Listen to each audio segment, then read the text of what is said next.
Now or never. They'll go all the way. Touchdown Jets. Dolphins.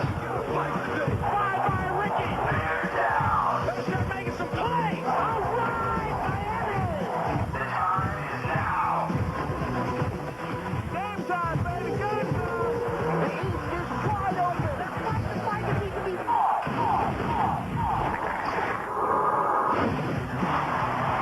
80,000 in the Meadowlands to see one of the NFL's great rivalries, the Miami Dolphins and the New York Jets. This is a huge game in the AFC East. The Dolphins have to win to stay ahead of Buffalo and New England. The Jets need a win to close within a game of first place. Good evening, everybody. I'm Mike Patrick. It's great to have you with us. The question last week, would the Jets quit? Well, we already know the answer to that. The question this week, which team will show up? The one that drilled San Diego or the one that blew a big second-half lead against Cleveland? For Miami, Ray Lucas making his third start. The first was admittedly awful. The second, much better, but his team still lost. Tonight, he faces his former team. And, Joe, if there was ever one that he wanted, personally and professionally, this is it. Mike, you'd absolutely think for Ray Lucas, this has got to be a dream come true. He grew up a bike ride from Giant Stadium.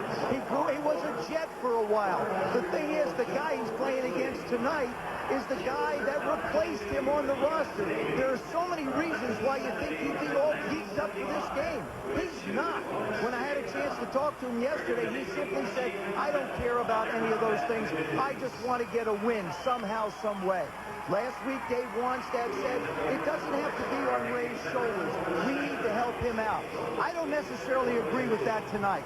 I don't think that Ricky Williams is going to run for 151 yards like he did the first time these two teams met.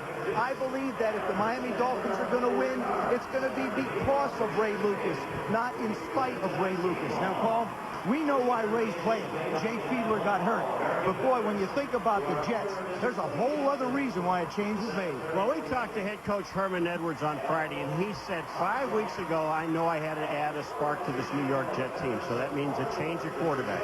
Out goes Vinny Testaverde. In comes Chad Pennington. Make no mistake, this was not a temporary move. This is Chad Pennington's football team. And when we're talking to him on Friday, you understand how smart he is, how confident he is, and how fiery he is. He is taking this Jet football team to a different level where they're now scoring touchdowns. And here in New York, Chad, you are the talk of the town. All right, thank you, Paul. Chad Pennington has been terrific the last month for the Jets. Susie Colbert talks to him when we come back.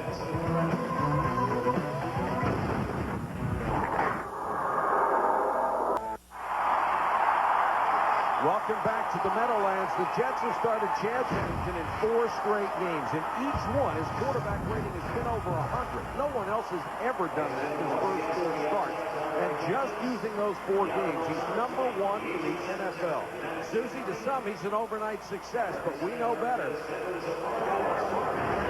Mike, you're right. Chad was a first-round pick, but he's waited patiently for 2 years. What do you think the advantages were of watching a little from the sideline? Well, being able to take it all in, see what the NFL is like before you get in the fire. And now I'm in the fire, and there's no looking back. You've got that linebacker mentality. How do you pick your team up? Just got to be energized, emotional. If I got to smack somebody up in the side of the head, that's what I'm going to do. But we're going to come out, we're ready to play. Our guys are ready.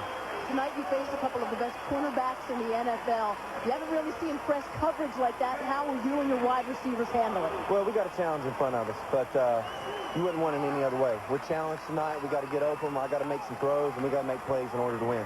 Have a great night. Okay, thank you. Mike? Thank you, Susie. MasterCard presents ESPN Skycam. Innovative technology on ESPN, the worldwide leader in sports. Skycam provides some of the most unique and memorable images ever seen from angles no other single camera in the world can achieve. We're excited to bring it to you every Sunday night. And we're excited to bring you this rivalry. So many memorable moments. Then add more Whirly Bird. Who could forget Marino's fake spike? And Jumbo's TV. What do they have in store for us tonight? Welcome back to the Meadowlands, where the crowd has been fascinated by the flyover of Black Hawk helicopters. The NFL joins the U.S. Armed Forces in celebrating Veterans Day to honor those who gave their lives for our freedom. Herman Edwards spent 10 years in the NFL as a player, many more as an assistant coach before getting his shot. He is now in his second year as the Jets head man. And Dave Wanstatt, now in his third season as the Dolphins head coach. His first 2 years, he posted 11-5 campaigns. The Jets will get the ball first. Olindo Mare will kick it away to Chad Morton, who is tied for 8th in the NFL in kick returns. He's had 2 touchdowns returned this year. We are underway at the Meadowlands. Morton from the 7. Lateral. Taken by John McGraw, the backup safety. So Herm Edwards goes into the playbook early. Well, I'll tell you, somebody else is going to have to go in the playbook early is Chad Pennington. Almost 77% completion percentage in the first 4 games. He's accurate, but he hasn't played against corners like this. He's played against softer defenses. Patrick Surtain and Sam Madison. They're going to challenge Coles and Crabette and make them work to get off the line of scrimmage. If he completes 70% against these corners, he really will be something. Curtis Martin, the deep man in the Jets offense. And Pennington to throw on first down. Pressure. Throws complete. Lavernius Coles out near the 40. Thomas makes the tackle. You know, the one thing about Pennington, which you really enjoy when you watch him, folks, is that he really doesn't make many mistakes. And he doesn't force things.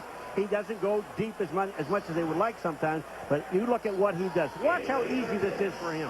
What I like, play to the outside. What I like is the way he anticipates where receivers are going to be. That's so hard for a young quarterback to be able to develop, the anticipation. 71% completions overall, almost 77% as a starter. It's remarkable.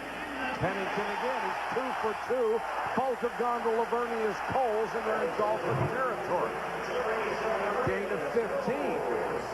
Chad Pennington was a guy when he took over, and he and Paul Hackett sat down. When he took over for Vinny Testaverde, he sat down with Paul Hackett, and Paul said, is there anything you want to do? He said, Coach, look, you just go ahead and call them. I'll get them done. And that offensive line has come together after a rough start and given him a chance to be able to stand back, look at the defense, and make the throws. First down from the Miami 46. Pennington with all day, and that one is batted down. Nice job by Jason Taylor, who was dropping back from his defensive end spot. Paul Hackett, well, last week against San Diego, they decided they wanted to spread it out. When I talked to him yesterday, he was talking about the fact because the defensive ends are so good of the Miami Dolphins, he may not be as inclined to want to spread it out and throw it around quite as much. Goes to show you when you trust an offensive coordinator. They lie. They would love to get Curtis Martin untracked. He's been hampered by injuries all year long. There's Martin on the draw. He's had a bad ankle. 7 straight years in the league. He's rushed for 1,000 yards. Only Barry Sanders has ever had more consecutive seasons with 1,000, but he's been hurt. Well, you know, this Miami defense, they talk about these guys that they line up and you know exactly where they're going to be, and they do that. Now, last week they blitzed a little bit more and threw some different blitzes in. But here's a football team. They are so confident in their scheme. They sit and play their defense. You beat us. Well, when you've got safeties like Marion and Freeman, for example, 3-year guy, 10-year guy, you know you've got the experience to be able to communicate. And with corners like they have, you can take chances around the line of scrimmage. 3rd and 9 for the Jets. Martin, draw play went absolutely nowhere. Rob Burnett with the tackle, and some scattered boos here from the Jets crowd. Well, you know, you sit there and you wonder. You throw the ball 3 straight times, and then you decide you throw one time, and then you're going to run the football on 3rd and 9 and 3rd and 10. Not against this Miami team. They're too good up front. I think from Paul Hackett's perspective, the offensive coordinator, he felt like maybe they'd be coming up the field and he could pop one. And maybe they won't. Obviously, you were right. That Turk will kick to Dedrick Ward.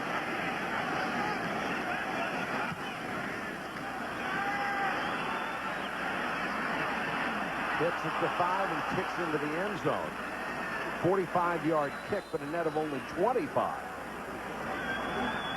When we come back, it will be Dolphin football, and Ray Lucas comes home.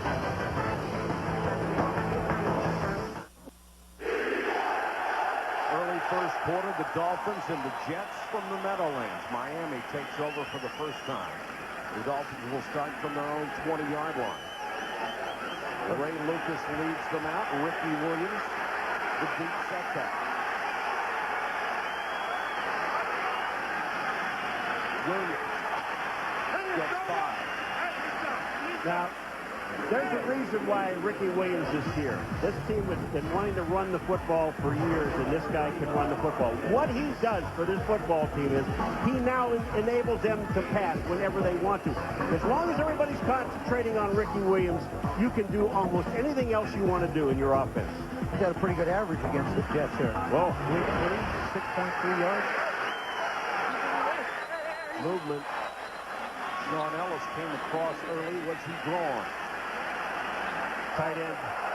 False start, offense, number 81. 5-yard penalty, still second down. The rookie tight end, Randy McMichael. Miami offensively is really trying to fill in plug holes. They lost Rondé Gadsden. They wind up Chris Carter came in, played, but he's out. We'll talk about that a little bit later. Now you've got James McKnight starting, so nothing is totally settled. Up front, Williams picking his way, then turns it outside and gets back to the 26. Well, you know, that's something that he can really do, Joe. When you think that he's going between the guard and the tackle, don't forget about the outside, because he can get back out there as quick as anybody in the league. Watch this move. In, now out. Now he's back out to the outside. You better have somebody home. so often we talk about veteran runners and really good runners having the patience to wait for things to develop in front of them. He is like that. Ricky Williams, 5th in the National Football League in rushing, coming into this region.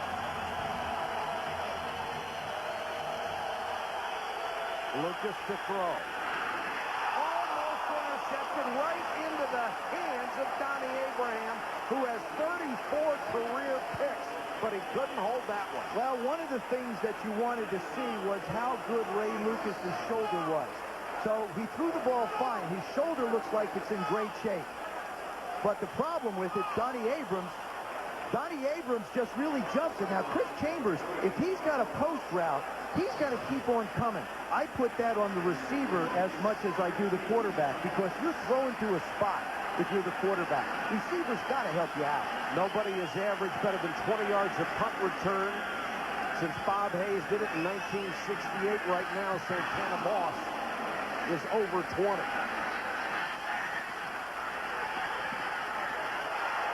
Breaks one tackle, looks for the wall.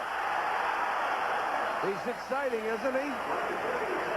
It was only a 2-yard return, but spectacular nonetheless. Sean Wooden made the tackle on special teams. 0-0 at the Meadowlands. ESPN Sunday Night Football brought to you by Courtyard. Your Marriott awaits.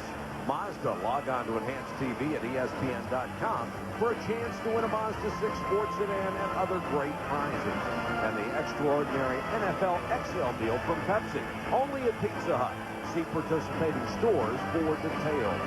This is Ellis Island, where over 15 million immigrants entered the United States before it was closed in 1954. Most of us can trace our American beginnings back to Ellis Island. My grandmother and grandfather sort of lost each other when they came over for about a week or so. I can trace mine back to a pub in Ireland. Pub being the operative word. Pennington with a screen, Ricky Anderson. Dolphins played it well. They were 37. Let's go to Susan. Well, Mike, we know that Chad Pennington was a Rhodes Scholar finalist at Marshall, but that analytical mind has been both an asset and a hindrance. Last April in minicamp, Herm Edwards told him that if you keep thinking so much, you're never going to be truly great. Well, the truth stung, but he's learned how to let it fly. He says he prepares hard all week. Then you have to trust his preparation. But he says it's still a constant battle. Not to try to be perfect all the time. Just don't play, and that's what he's done. Martin across the 40 to the 42. Averaging only 3.7 yards a carry this year, but it goes back to the injury. If you're not 100%, it's tough in this league. When you talk to Herm Edwards like we did yesterday, he really alluded to the fact he felt like there was one run against San Diego last week. It was a 17-yard run where he felt like he saw the old Curtis Martin. And watching him come out of warm-ups and looking at him run out after being introduced, I think he's close to 100% now.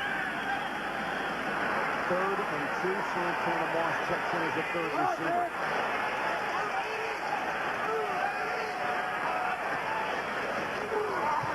Pennington to Martin in the flat, trying to beat Zach Thomas. Makes a cut. Got everything out of it he could. There were 3 Dolphins waiting for him. Derek Rogers eventually made the stop. Boy, you want to know how fast Zach Thomas is. Now watch it. He actually overruns the play, but if he doesn't turn it back in, they don't make the stop. Look at this. He's out on Curtis Martin. Look at, he overruns it, turns him back to the inside, and he actually makes his play work. Matt Turk on 4th and 2 will punt to Dedrick Ward. Great special teamers in this game. Ward, 8th in the NFL in punt return, 12.4 a shot. Pretty punt. Ward lets it go, and it bounces out of bounds near the 15-yard line. Nice kick by Matt Turk. 44 yards and no chance of a return.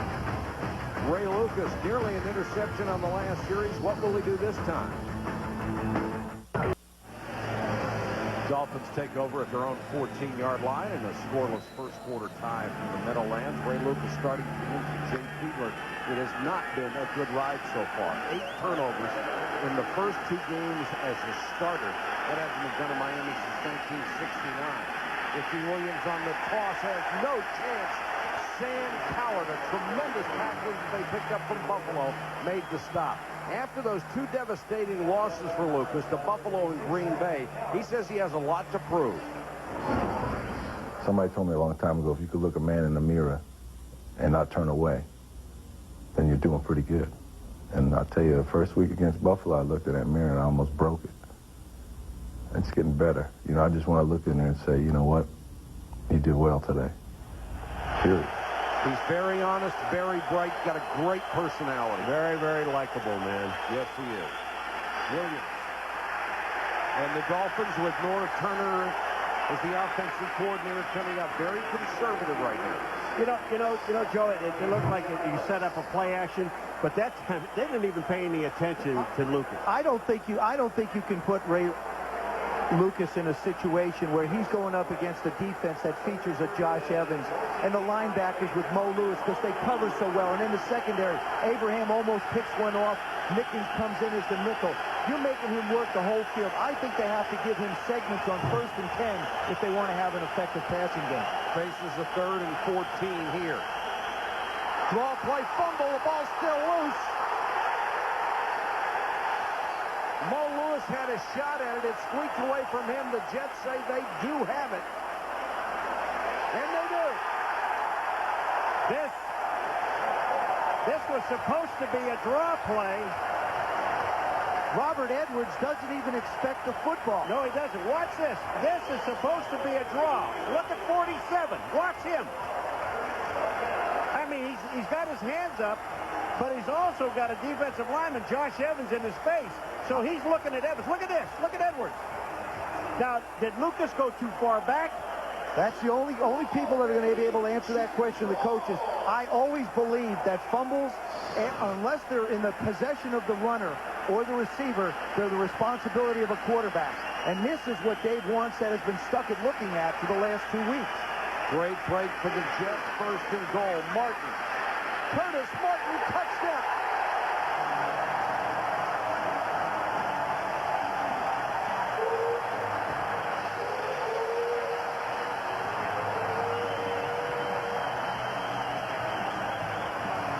during this streak when the Dolphins have turned it over, the other teams have made them pay.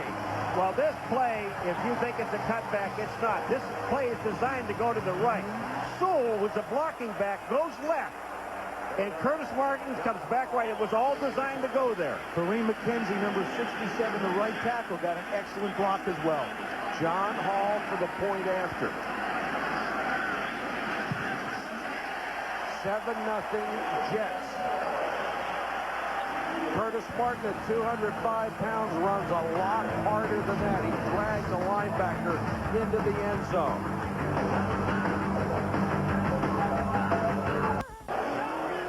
The Jets, courtesy of the Miami turnover, have taken a 7-0 lead.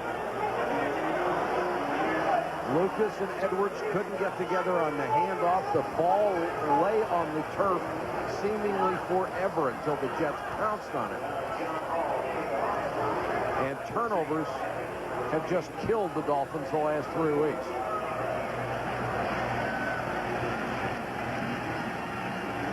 John Hall to kick it away. Travis Minor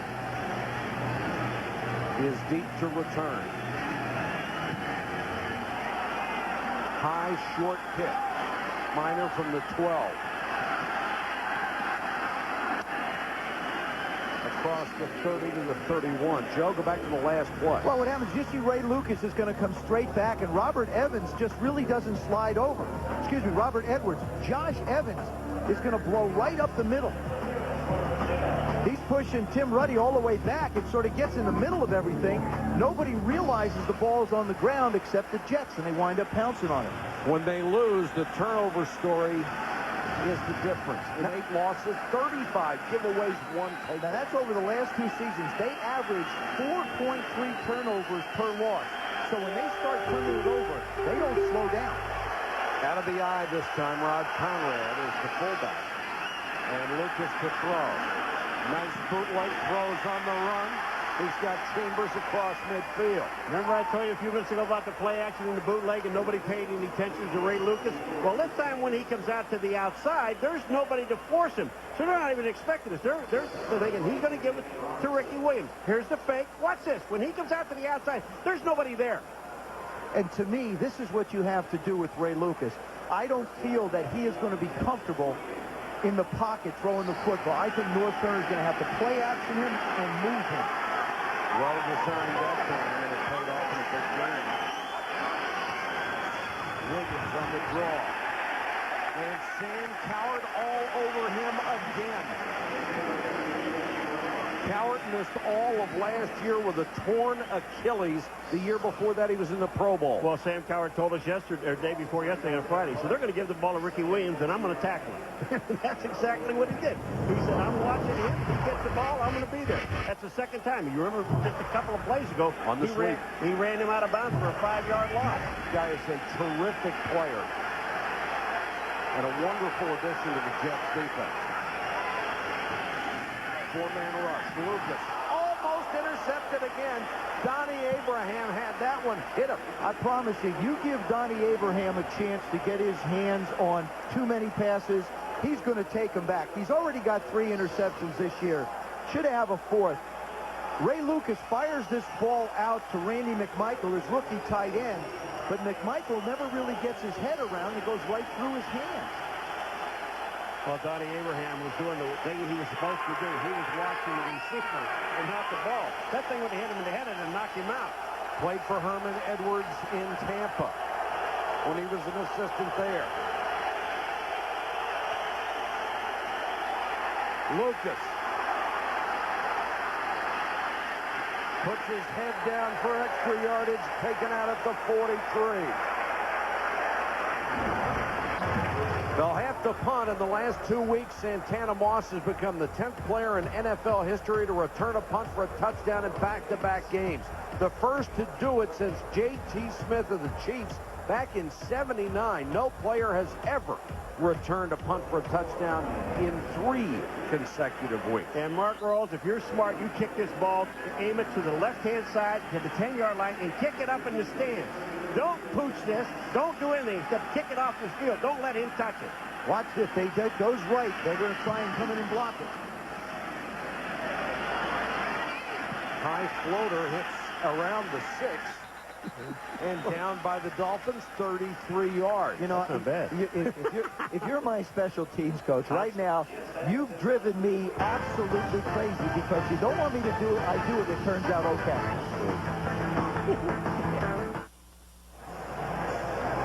7-0 Jets, 4:40 to go. First quarter, we're in New York on a beautiful night. Jason Taylor, the first time these teams met in Miami, just had a whale of a game against Jason Fabini, the left tackle. Curtis Martin running hard across the 15. Jason Taylor in this game, they're giving Fabini some help. Now here is Fabini on the first play. Watch Fabini.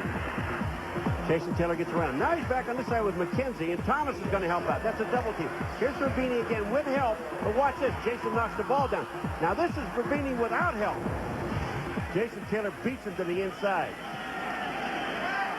Gain of 7 on the previous play for Martin, 2nd and 3. Pennington short set, quick throw. Wayne Corbett across the 30.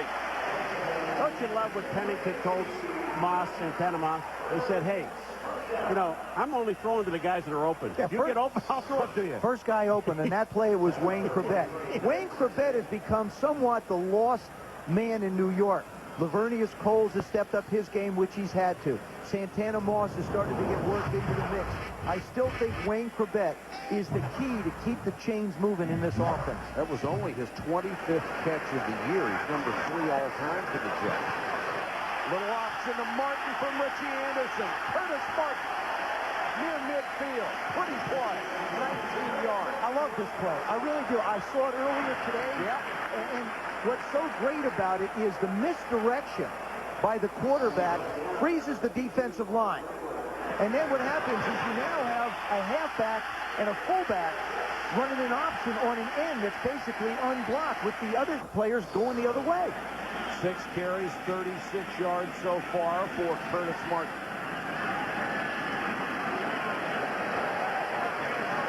Santana Moss is in there. He is in the slot.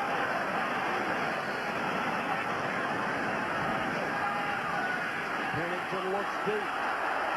Lavernius Coles had 2 steps on Patrick Surtain, and the ball was underthrown. Bad throw. What happened? Chad Pennington would love to have this back. Lavernius Coles just blew by Patrick Surtain like he's not there. I mean, this is a track meet, and he's going to win it by 10 yards. Watch this look. I mean, he has to come back to try and make a play on the ball. If this ball is led up the field at all, it's a touchdown, and Surtain would be 5 yards behind Coles. And you don't beat Surtain very often. Martin, Richie Anderson, the lead block. In the Miami territory at 49. For more on Curtis, here's Susie. Mike, how nice it is to see him off to a good start. He called this injury-plagued 2002 season one of the toughest roads he's traveled in his career. But typical of Martin, he adds tough things and hard things bring out the best in you. Makes you a better person once you get to the other side. He's been pushing every day to get there, and it appears tonight he's finally back. He is a kind and giving person in addition to being a great football player. 3rd and 7 for the Jets.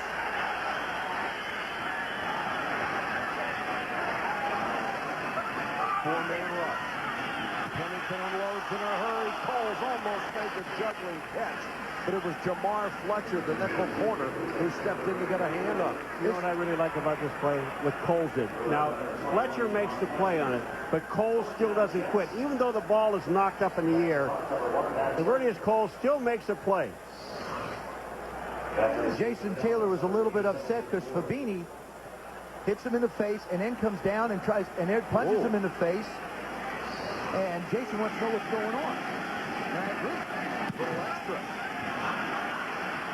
High floater Dedrick Ward can't get it. They kick it out of bounds, and Matt Turk obviously doesn't want to give the ball to Dedrick Ward. Monday Night Countdown at 7:30 on ESPN. The best place to get ready for Monday Night Football. Then on ABC at 9, it's the Monday Night game. Rich Gannon and the Raiders against Rod Smith and the Broncos. Few hard feelings in that one? Well, Jerry Rice needs one more touchdown to have 4,000. Yeah, what's great, though, is next Sunday we have Oakland against New England. New England with a big comeback win today. And, of course, the Raiders are on the ropes. And I'll tell you, this is a hotly contested one.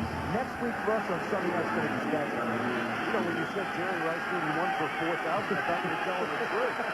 He's got one for 200. One more touchdown catch. He has 200 catches. A touchdown. Ricky Williams. Sean Ellis, the first guy to hit him, and hit him hard.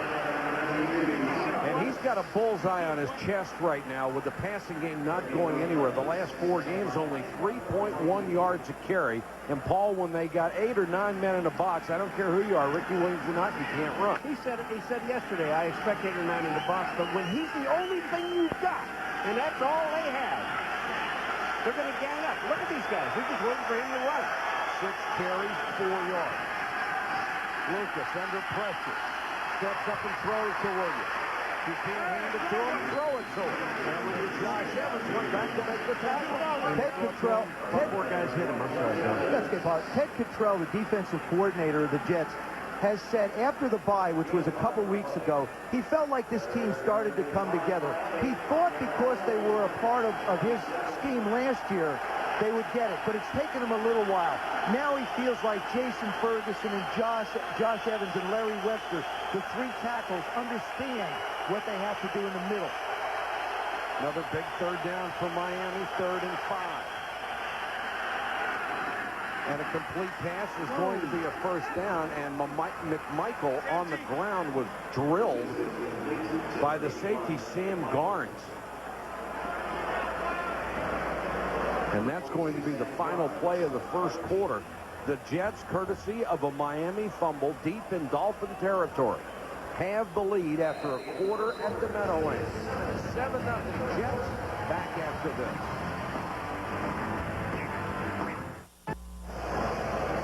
After 1, the Jets over the Dolphins, 7-0. You know, defensive coordinators aren't stupid. Faced with Ricky Williams and Ray Lucas, considering how much he has struggled the last 2 weeks, what do? You put 9 guys in a box, you stop Ricky Williams. He figured it out, didn't he? Yeah, well, even I get it eventually. I feel sorry for Lucas. I'm serious. Because they're putting him in a no-win situation, especially when he gets in 3rd down. I think that's the key, is he's got to keep it in manageable 3rd downs. He can't be taking losses, and they cannot be getting penalties.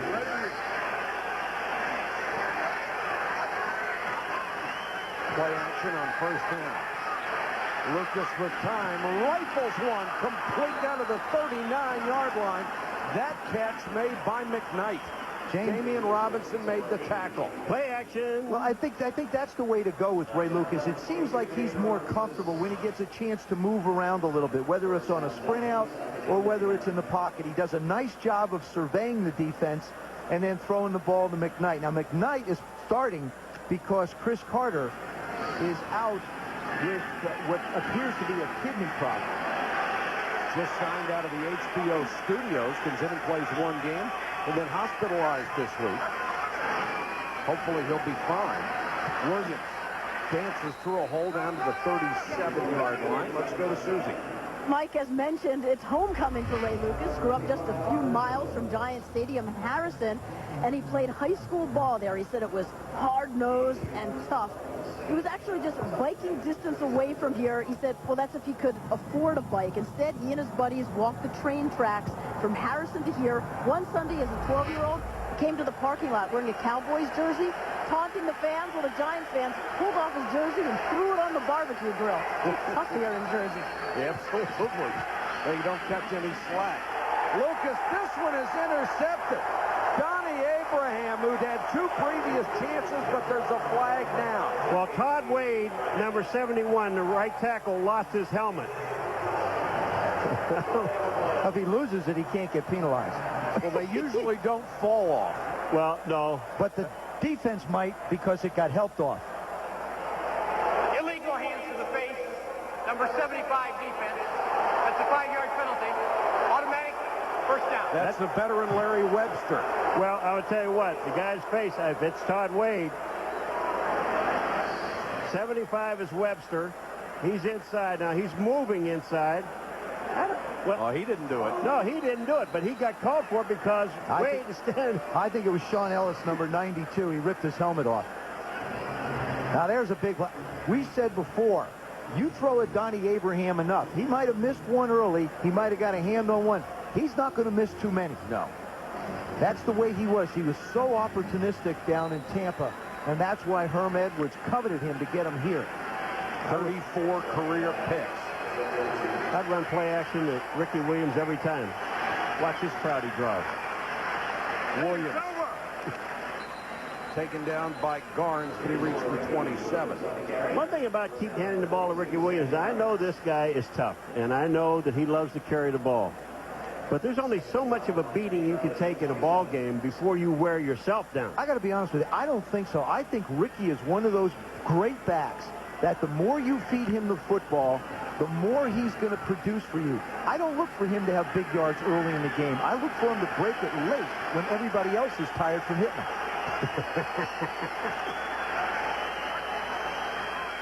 Jets come with a blitz. Williams takes it outside. Ricky Williams near the 10. I'm going to tell you, folks, when you see him pounded up in the middle, we're going to show you some speed. And this is speed to the outside. Ricky Williams sees the hole, and watch how fast he gets to it. Here goes Ricky. This play's supposed to go up on the right side. He goes back to the... And now look at him motor. Nice job by Rob Conrad, number 44. And Mark Dixon, the left tackle. He's back starting after being out for a month. And that's 230 pound speed.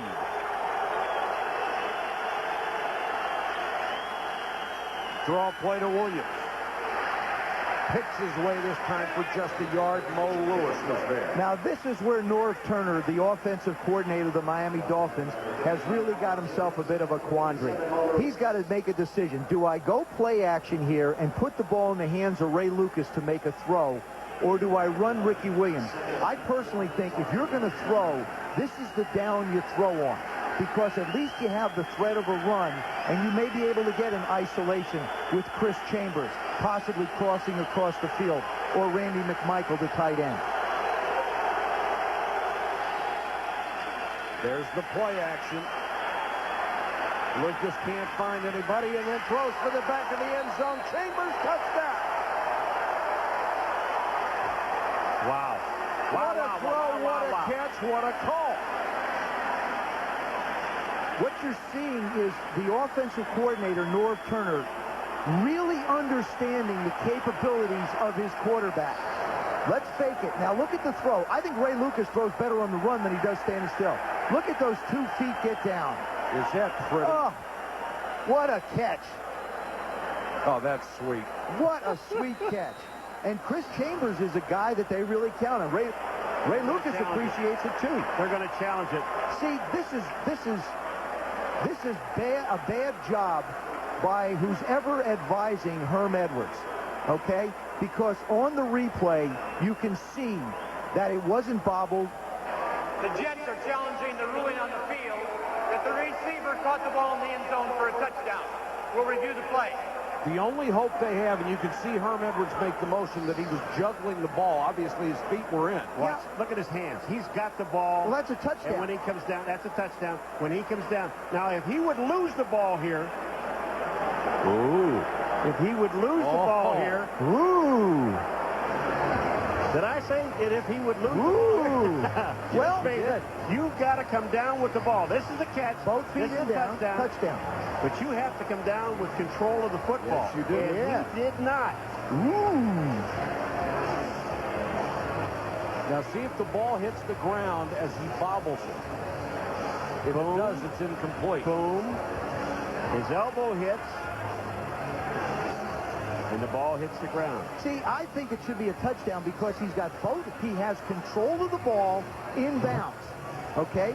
That would be my opinion. Now, if you want to cast your vote, log on to ESPN.com or NFL.com and click on to ETV. But isn't the rule that you have to have control when you come down? He can't, whether you're inbounds or out of bounds. You know, Mike, I'm going to be honest with you. I'm not certain whether that applies to a touchdown or not. Because I think he had both feet inbounds and control. Should be a touchdown. There you go. After reviewing the play, the receiver did get both feet down, except on completing the catch, the ball was rolling and he never controlled it. Therefore, it's an incomplete pass. Then it applies everywhere. Yes, it does. And I agree. I think it's the correct call. That's a tough break for Chambers. That was a tremendous effort. How about old Paul here? Oh, you get kudos. Chuck went up for the post. I don't even know what those are. I don't want them.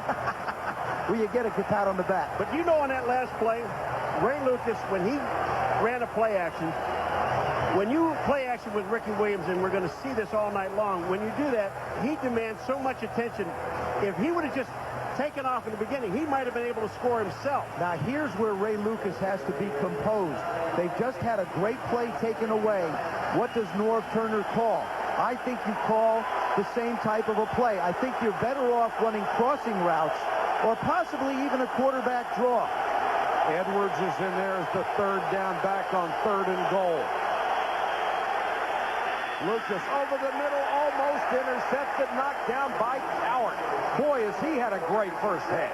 Oh, man, I'll tell you, Sam Cowart is all over the field. And what Sam Cowart is doing, if Ricky Williams isn't in there, he's just looking at the quarterback. Number 56 is Sam Cowart. Watch him. He's looking at Lucas. He zeroes in on Lucas, and he just slides right in front of him and knocks the ball down. That's a perfect play for the linebacker. Now Olindo Mate, the second most accurate kicker in NFL history, is on to try a chip shot from 28.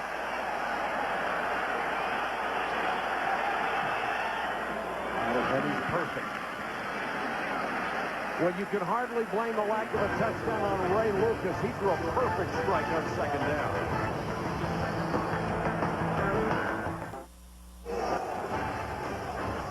ESPN Sunday Night Football brought to you by Budweiser, delivering beer at its best with a crisp, clean, refreshing taste known only to the king of beers. MGM's Die Another Day, starring Pierce Brosnan, rated PG-13. Toyota, get the feeling. And Visa, it's everywhere NFL fans want to be. Grand Central Station serves as the center of transportation in New York City, and if you've been there at night, it's a pretty good place to sleep. Yeah, but I tell you, I can't wait to see that Die Another Day. Halle Berry. That's all I want to see. Pierce Brosnan. I think he's great. I really do. He is great. Sean Connery is the ultimate Bond. Roger Moore was terrific. Chad Morton waits on the high floater from the 9. Oh, and takes a late shot after he was already down. No flag. Oh, he got drilled. There comes a flag now on something else. I think that was a reaction to the hit. That was Tommy Hendricks, and I think number 51 that came in on the hit. Well, he got away with one.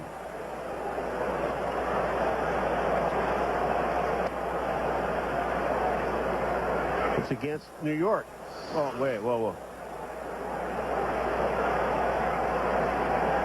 Look at this. I mean, that's... Oh, and it's a spear, too. He got away with it, and then they got Tommy Hendricks, and then they get New York for something. Unsportsmanlike conduct, a number 58 of the return team for taunting will go half the distance from the end of the run. It'll be first down. Boy, that's tough. Jason Glenn gets 15 for taunting after his teammate gets speared. Back in a moment.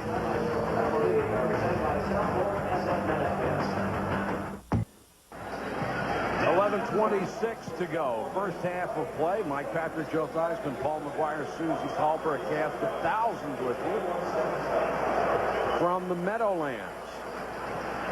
And the Dolphins are going with a nickel package on first down.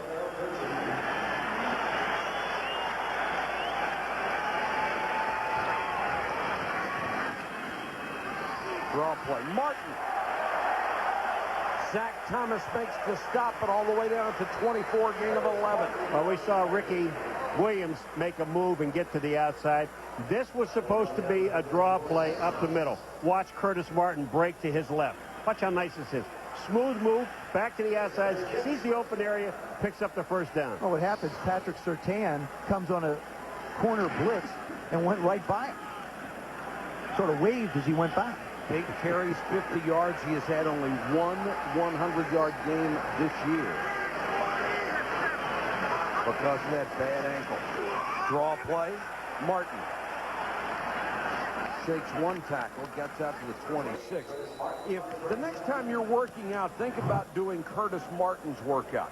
Go to this unair-conditioned stairwell of your condo in Florida and run 670 steps to the 35th floor and do it every day. You up for that, Paul? Oh, I take the elevator up and down. And your finger would get a heck of a workout, wouldn't it? That'd be shorter. I mean, he is phenomenal. And each year he changes and challenges himself with something different. 2nd and 9. Martin. Jason Taylor waiting for him. No, Zach Thomas. Hello, Kareem McKenzie just introduced himself to you. Zach Thomas is always the key guy to block in this defense. Of course, Jason Taylor's doing a heck of a job over on that side as well. Everybody says he's too light or too small to play the run. There's a case where he's not. Now, Zach Thomas is the guy who's supposed to get out and make the tackles, but Kareem McKenzie just happened to get in his way that time. Big Zach got blown up. Pancake. 3rd and 7 for the Jets.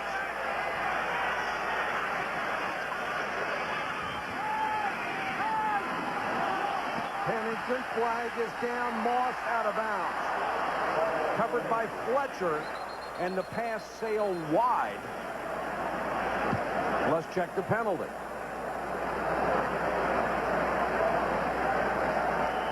This could be illegal hands to the face. That's certainly illegal contact. Illegal hands to the face. Defense number 21. 5-yard penalty, automatic. First down. Jamar Fletcher on Lavernius Coles, Santana Moss. He's got him. Then there's the push.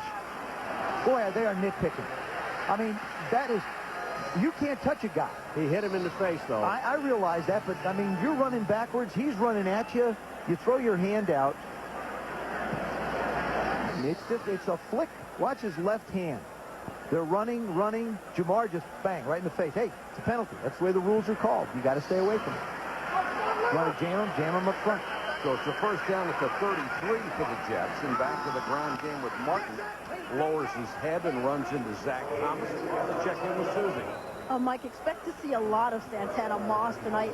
Herm Edwards describes him as electric.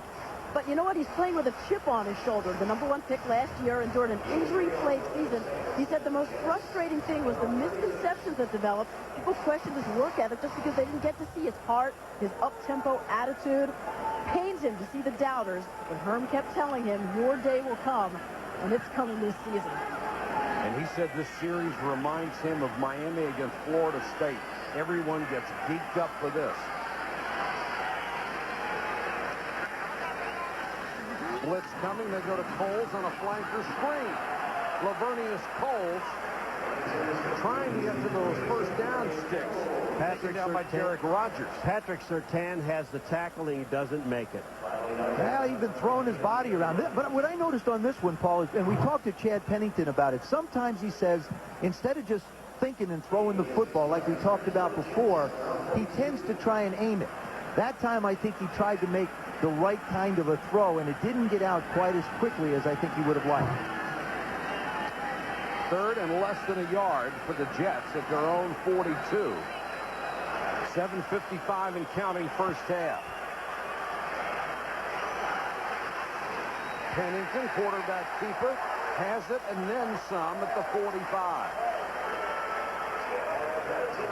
Well, you know, he told us on Friday, he said, you know, sometimes I need to get smacked in the mouth. I don't have to smack somebody else in the mouth. I need to get smacked in the mouth to get me going. And who better to give this ball to and then going over Kevin Mawai, the center, than Pennington. And then who better to smack him in the mouth than Zach Thomas? That's right. I'd take my chances with Kevin Mawai in front of me. Yeah. Not too many people are going to smack Chad in that case. First down, Jets. Good protection for Pennington. and knocked away. Flag is down as Surtain got a hand on the ball, and he may be flagged for interference against Cole.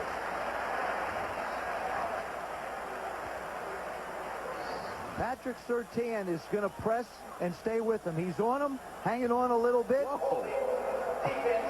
Hanging on a lot. You know, I mean, the flag comes out late for holding, but other than that, it's pretty darn good defense. Well, it started at the line of scrimmage and went 15 yards downfield. Wait a and minute. had a big handful. Wait a minute. Other than holding, that was pretty good He defense. didn't hold him a lot. He just had a little bit of his shoulder. Over like 7 yards. More than that, I think. That was great defense except for the holding and the smacking him in the mouth. Other than that, 2 first downs by penalty on this drive. They've reached midfield. here it comes. Blitz coming. Anderson gets 4. Next Sunday night at 7:30 Eastern, join Chris Berman and Tom Jackson for NFL Primetime. And then Tom Brady and the Patriots go to Oakland to take on Rich Gannon and the Raiders on ESPN Sunday Night Football at 8:30. First of all, the Raiders got to get through Denver. And New England, again, showed its resiliency today. They had a heck of a comeback. They were written off in that one. Pennington. Offensive line's done a nice job. So does Pennington on the scramble. He slides in safe under Jason Taylor. One thing they want him to do, slide, not run. But I really like the way this young man keeps his head up. He's very aware of everything that's going on, and he's trying to keep the pass play alive. Look at this.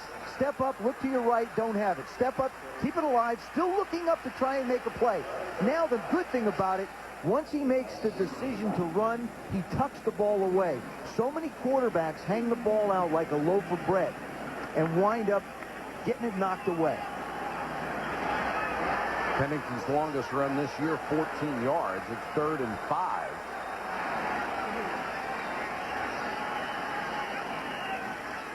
Flanker screen to Moss. Going back the other way, Pennington tries to throw him a block, and Moss, as there is a flag down. The tackle made by Brock Marion. Now we'll check another marker. Probably going to be on Fabini for a clip. Well, I'll tell you what. Or you a block talk in the back. You talk about some hustle by a defense, and you're trying to zero in Santana Moss. You know, Chad Pennington said he'd like to go get, smacked in the mouth a little bit, banged around. But you don't have to go trying to block them. You can carry this thing too far, too. Now, what do you do if you're the Dolphins? Do you take the penalty and back them up? 4th down. Or refuse it? Well, you can back them up a pretty good way. From the mark, you can back them up inside the 40. I'd make them punt it. Make it punt. Why would you give them another Illegal shot? block in the back. Number 69. Penalty is declined. 4th down. Pennington tries to throw the block on Taylor. Fabini winds up hitting him in the back, and the flag comes in. 4th and 9. Matt Turk will kick to Dedrick Ward.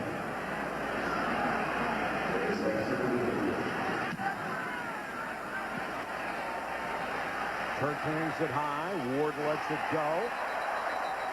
And it's down at the 8-yard line. Chad Morton hustling down on special teams. A 41-yard kick. When we come back, we'll talk to Bill Parcells.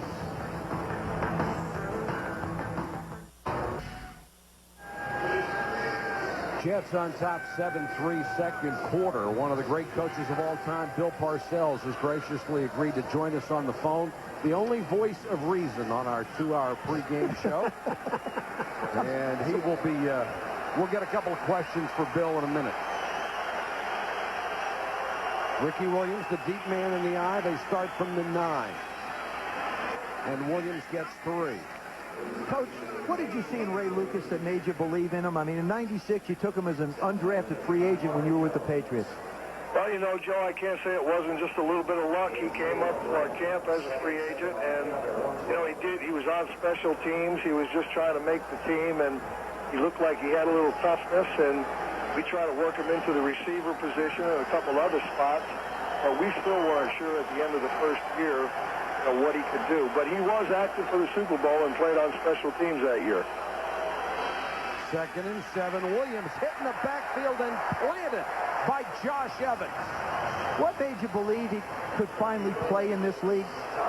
Well, he showed a lot of determination. He kind of told me once that he had a dream about playing quarterback in the league, and I told him, I said, that might run you out of football. He said he didn't care. He said he wanted to try it. I have to give more credit to Dan Henning, his position coach, because I think he's the guy that got Ray to come along and function well as a quarterback. Now he's going to have to function here on 3rd and 9. This Jets defense has been tough. They fake the snap, go with the direct snap to Edwards. Edwards breaks a tackle, gets out to the 16, but that's short of a first down. So they try to cross them up, but the Jets cover it well. I'm going to tell you something. Here's the situation, really, as a punter. You got Santana Moss sitting back here at about the 45 or 40-yard line. Now, I know that you have pride when you're a kicker, but if I were Mark Rolls here, I would kick. I'm a right-footed kicker. I would kick this ball out of bounds, try to kick it out of bounds at the other 40, and don't let this guy even get his hands near the football. But don't you run a risk of kicking it out so far that you give great field position to him? I don't care about it. You want to give him a touchdown? He's only averaging 20 yards of return on punts. And now there's a flag down. And Bill Parcells will stay with us through our break and talk in the next series about Chad Pennington. Number 58, 5-yard penalty, still 4th down. Scott Gallion on special teams called for the penalty that backs him up 5 more. I would just turn my body a little bit to the left and kick that baby out of bounds about the 45, 50-yard line. The other one on the other side. He's got enough leg to do it. High snap. Oh, don't kick it to him. Low line drive kick. Moss up at the 47. And spun back. Excellent coverage. 0 on the return after a dangerous punt of 36 yards. Tommy Hendricks with a tremendous play on special teams for the Miami Dolphins. He's got a timeout on the field. It's still 7-3. Different. The Jets already leading 7-3. Set up shop at the 46-yard line of the Miami Dolphins.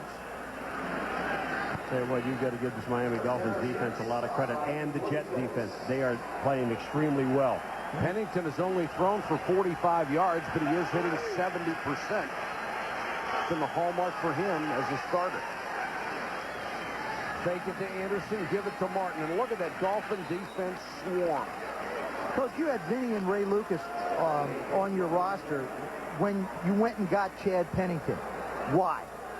Well, we had a lot of picks in the first round that year, Joe. We had 4 picks, and I don't think you can ever have enough of those quarterbacks. And Ray had some success, and, the economics of paying both of those players kind of came into it.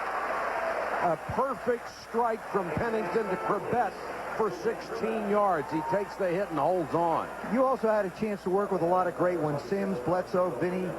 What are the intangibles that you saw and are seeing in Chad Pennington that makes you think he has that opportunity to be a great one? Well, he's very smart. He played on a championship team in college. We saw him make most of the throws. He's a hard worker, and he's, I think, proven to be a pretty accurate passer, and I think that's a criteria you have to look at. And they won't get this play off because of the 2-minute warning. 7-3 Jets at the 2-minute mark. Bill, thank you so much for joining us. Keep up the good work on Countdown. Okay, fellas.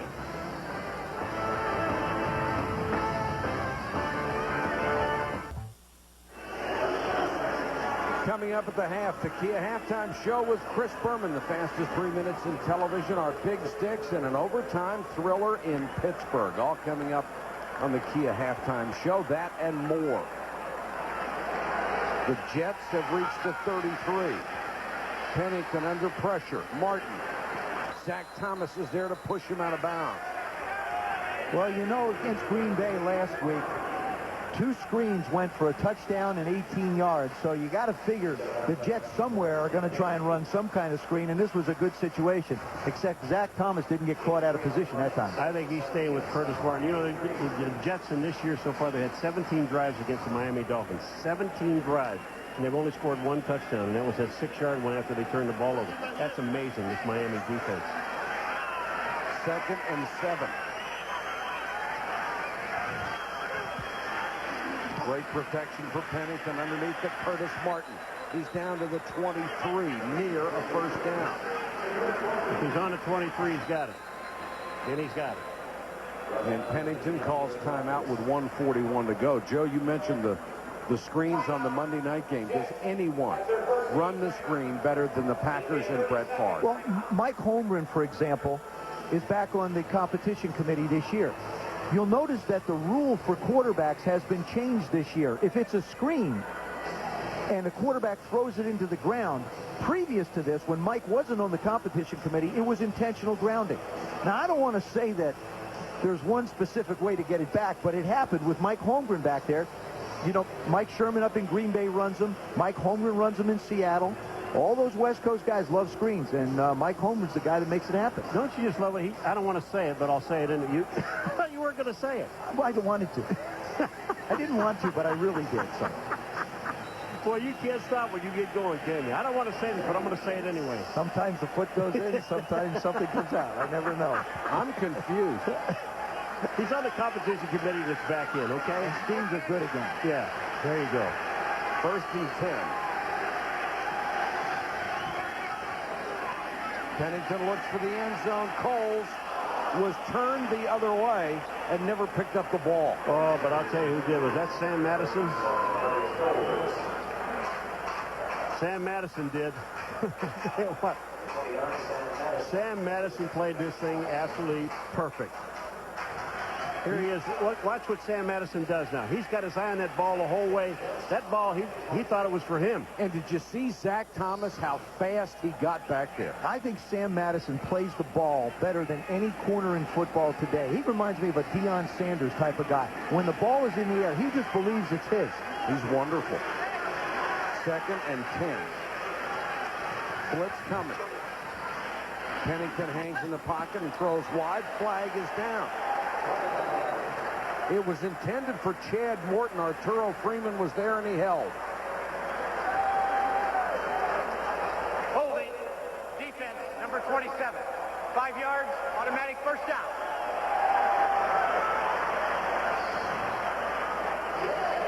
There's Arturo Freeman holding there on Morton. But Morton was actually, here comes, who's in the picture again? Look at this guy, 54, Zach Thomas. You know, that's the risk you run when Dave Wanstead has a defense that plays that aggressive to wide receivers. The rules today favor the receivers tremendously, and they hurt what the Dolphins try and do on defense. There are no rules for the defense. No, you're None. right. That's the 3rd first down by penalty for the Jets in this half. Curtis Martin. Nice cut, but Moreland Greenwood with an equally good tackle. The Jets still have 2 timeouts remaining in this first half. What bothers me a little bit about this Jet offense is they've run 4 or 5 plays down here. Nothing has been over 4 or 5 yards. Well, they tried the one into the corner. Right. I think you have to keep firing into the end zone. Try and stretch them out a little bit more. Got to stretch the field a little bit down here. Maybe work Anthony Beck or Curtis Martin out of the backfield. Beck has not been a factor, the big tight end.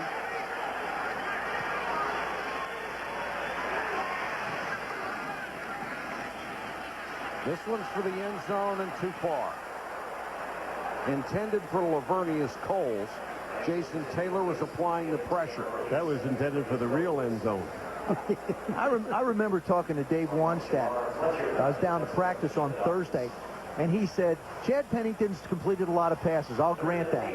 But he hasn't faced corners like we have. He hasn't played a defense that can really get up in the face of his receivers. And what they're proving is they're making it more and more difficult for him to even get the ball close. If it weren't for the penalties, they wouldn't have it close. No, they wouldn't. If it weren't for the turnover, they might not have a touchdown. Martin.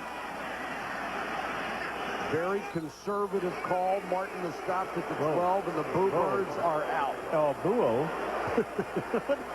I mean, what do you want to do? This defense has been stymieing this team the entire first half, and you got a chance to put 3 on the board. Take it. And the other side of it, Paul, you're right. The other side of it is look at how good your defense is playing. You got Ray Lucas struggling. He should have had an interception, and you've saddled Ricky Williams. So why not play to your strength? The other reason to try a field goal against Miami is that everyone who has tried one against them this year has made it. Everybody. Let's go to Susie.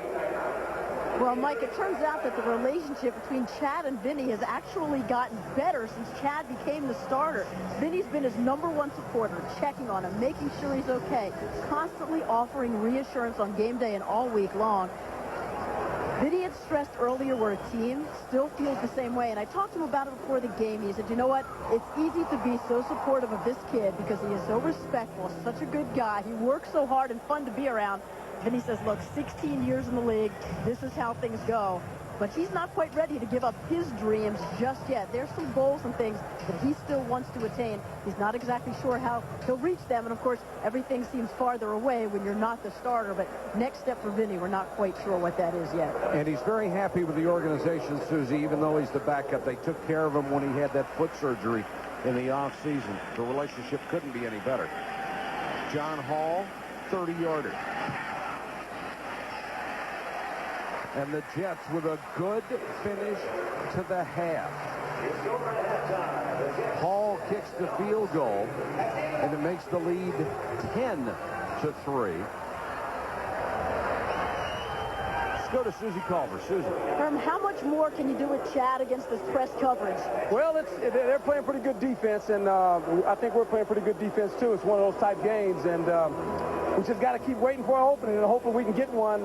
We've had some guys at times open, but they've been playing pretty well on defense. Your run D has gotten progressively better every week. What's the biggest difference between how you're playing Ricky this week and the first meeting? Well, I think guys understanding that you know, we have to contain him, and there has to be a bunch of guys trying to tackle him, not just one guy, and that's important to try to keep him contained. Best of luck in the second half. Thank you. Thank you, Susie. Our score here at Giant Stadium, the Jets 10, the Dolphins 3. Now let's join Chris Berman for the Kia halftime show. All right, Michael, thank you very much. We look forward to the second half of the Meadowlands. Always been intriguing between the Dolphins and the Jets, that's for sure. Well, a game that certainly both of these teams had their eyes on as they were completing their warm-ups. A late and wild finish in a day of wild finishes. Game played by the Patriots at Champaign against the Chicago Bears. In this game, the Patriots trailed 27-6 late third. 4 different Bears threw passes. The most impressive were the 2 thrown not by quarterbacks. That's Marty Booker to Marcus Robinson. So we told you at one point 27-6. With Tom Brady, Kevin Ball, 36 yards, 2-point conversion, no good. Bears lead down to 30-25. Brady, final minute, blitz to Ball to keep the drive alive. 28 seconds left. Brady, back in the end zone. David Patton gets the feed in. The Patriots have won. They're now 5-4. The Bears have lost 7 straight. Their last win, summertime. Speaking of wild games, San Diego had 2 defensive touchdowns in St. Louis against the Rams. Donnie Edwards has had a huge year. 82 yards. Touchdown. The Bulls lead 24-14. But Mark Bolger throwing for 453 yards. 4 TDs, 3 to Isaac Bruce. A great catch. Under 2 minutes to go. Bolger to Bruce. Rams have won 4 straight. They win 28-24. 49ers, Kevin Barlow. 6-yard touchdown. They lead the Chiefs 17-10. Final gas for the Chiefs. Linebacker Julian Peterson breaks up the pass. Niners beat the Chiefs 17-13. They're 7-2. Rodney Peete hopes to snap Carolina's 5-game losing streak. Touchdown Wesley Walls. But Aaron Brooks, Dante Stallworth, Saints now 7-2. They win 34-24 on the road. Brett Favre to Terry Glenn. Once again, the Packers. 2 touchdowns. Final 2 minutes before the half. The Schwab talked about it. The Pack are 8-1. They can wrap up the division next week. They beat the Lions 40-14. James Monroe Jerry in the summertime when the weather is hot. Philadelphia native Marvin Harrison, big game. Colts shock the Eagles 35-13. Michael Bennett roars through the hole. Bites lead the Giants 20-19. But in the end, with Jim Fossil calling the plays, it's Tiki Barber. 8-yard touchdown. G-Men won behind the Eagles. They win 27-20. Redskins scored first as Steve Spurrier was back in Florida. But Fred Taylor helped the Jags to a 26-7 win over Washington. Matt Hasselbeck to Ryan Hennem. His first NFL catch is a touchdown. Seattle wins 27-6 in Arizona. Steve McNair to Derek Mason. Tennessee's won 4 straight. They beat the Texans 17-10. And the Bengals, do they win 2 in a row? No. Lamont Grateful turns on all the lights. And the Jets, he could go all the way. 95 yards. Ravens beat the Bengals 38-27.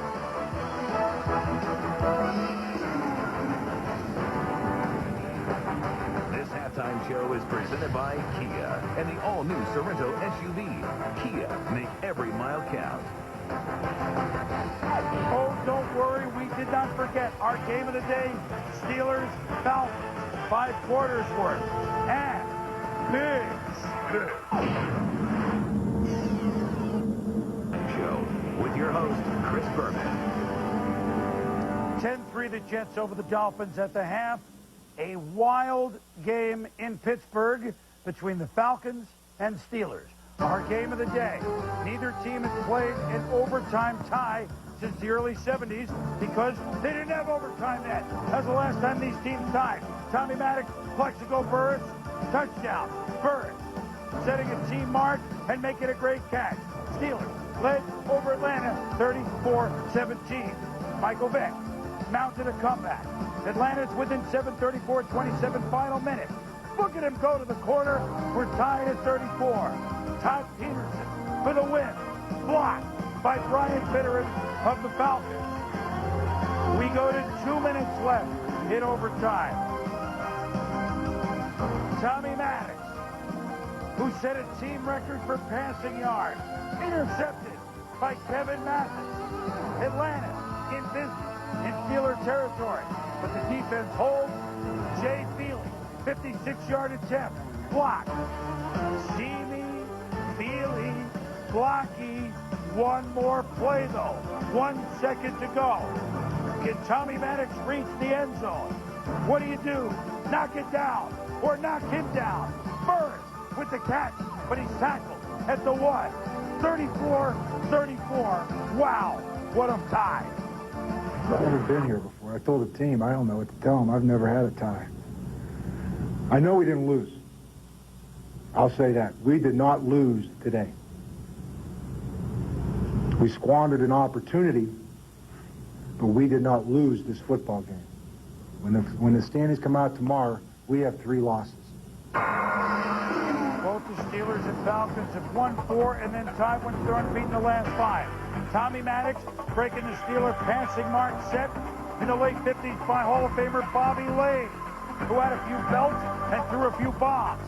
Plexico Burris breaks the old Steeler receiving mark of 1 game set in 1961 by Buddy Dial, who soaked his way to 235 yards way back when.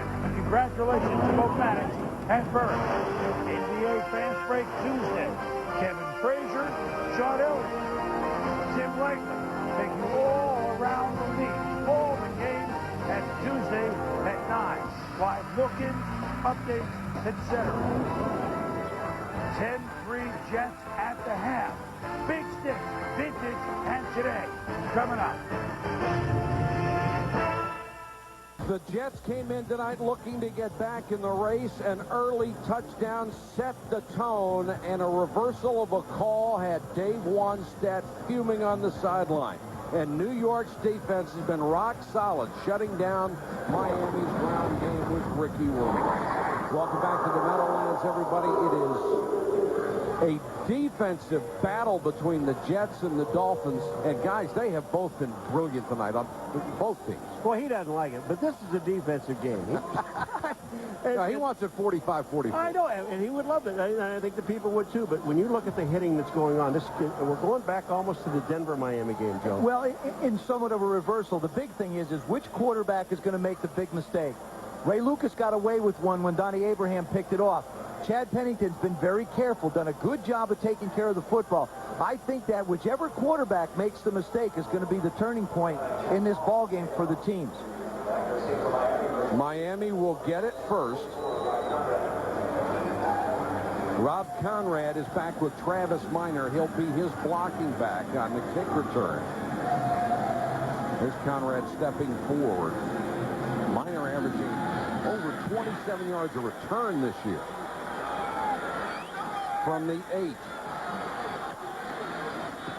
Got a little seam and then took a shot as he crossed the 25. Moments ago, Susie caught up with Dave Wanstead. They did a good job of stopping Ricky, and Ray had some close calls. How do you get your guys going? Well, you know, we've had a couple of drives, and Ray, you know, we just got to keep talking to him and try to keep us poised and not to press and try to force anything. Thanks, Coach. Thank you, Susie. At some point, though, you've got to open it up a little bit when you're behind. McMichael and Weaver as they come out in a 2 tight end set. Lucas comes out throwing and completes the pass. See, now, I think that's the best mismatch you're going to get for the Miami Dolphins. Randy McMichael on Mo Lewis, who's at 260, or Sam Coward, who's at 245, still feeling his way in the system. Marvin Jones, the middle linebacker, 245. I would like that, as opposed to trying to squeeze Chris Chambers or James McKnight up against Beasley or Abraham. We've seen it. Going against Abraham hasn't done anything but problems. And boy, did they find something in McMichael, a 4th-round draft choice. In training camp, they said he is so much better than we even had hoped. 2nd and a yard. Ricky. And he is just gang tackled. Sean Ellis led the charge. May have lost a yard. You know, and when you look at the first half of this ball game and you look where Ricky got yardage was to the outside. You know, Joe, they're all standing in the middle. You've got 8, 9 guys in the box. A little flip out to him. Let him get into some space where he can move. Yeah, but on 2nd and 1, you got to figure you've got to be able to blow somebody off up the middle, Paul. Well, they put 9 in the box. You've got 7 or 8 guys. You don't have enough. This is where you laugh. To me, this just becomes an attitude if you're going to run it. 3rd and 2. Lucas throws, and he's got the first down to Jed Weaver, the tight end, and then he is thrown out of bounds late looking for a flag. There is none. See, now, to me, if the officials are going to be consistent in calling this football game, what took place out of bounds there should have been a 15-yard personal foul.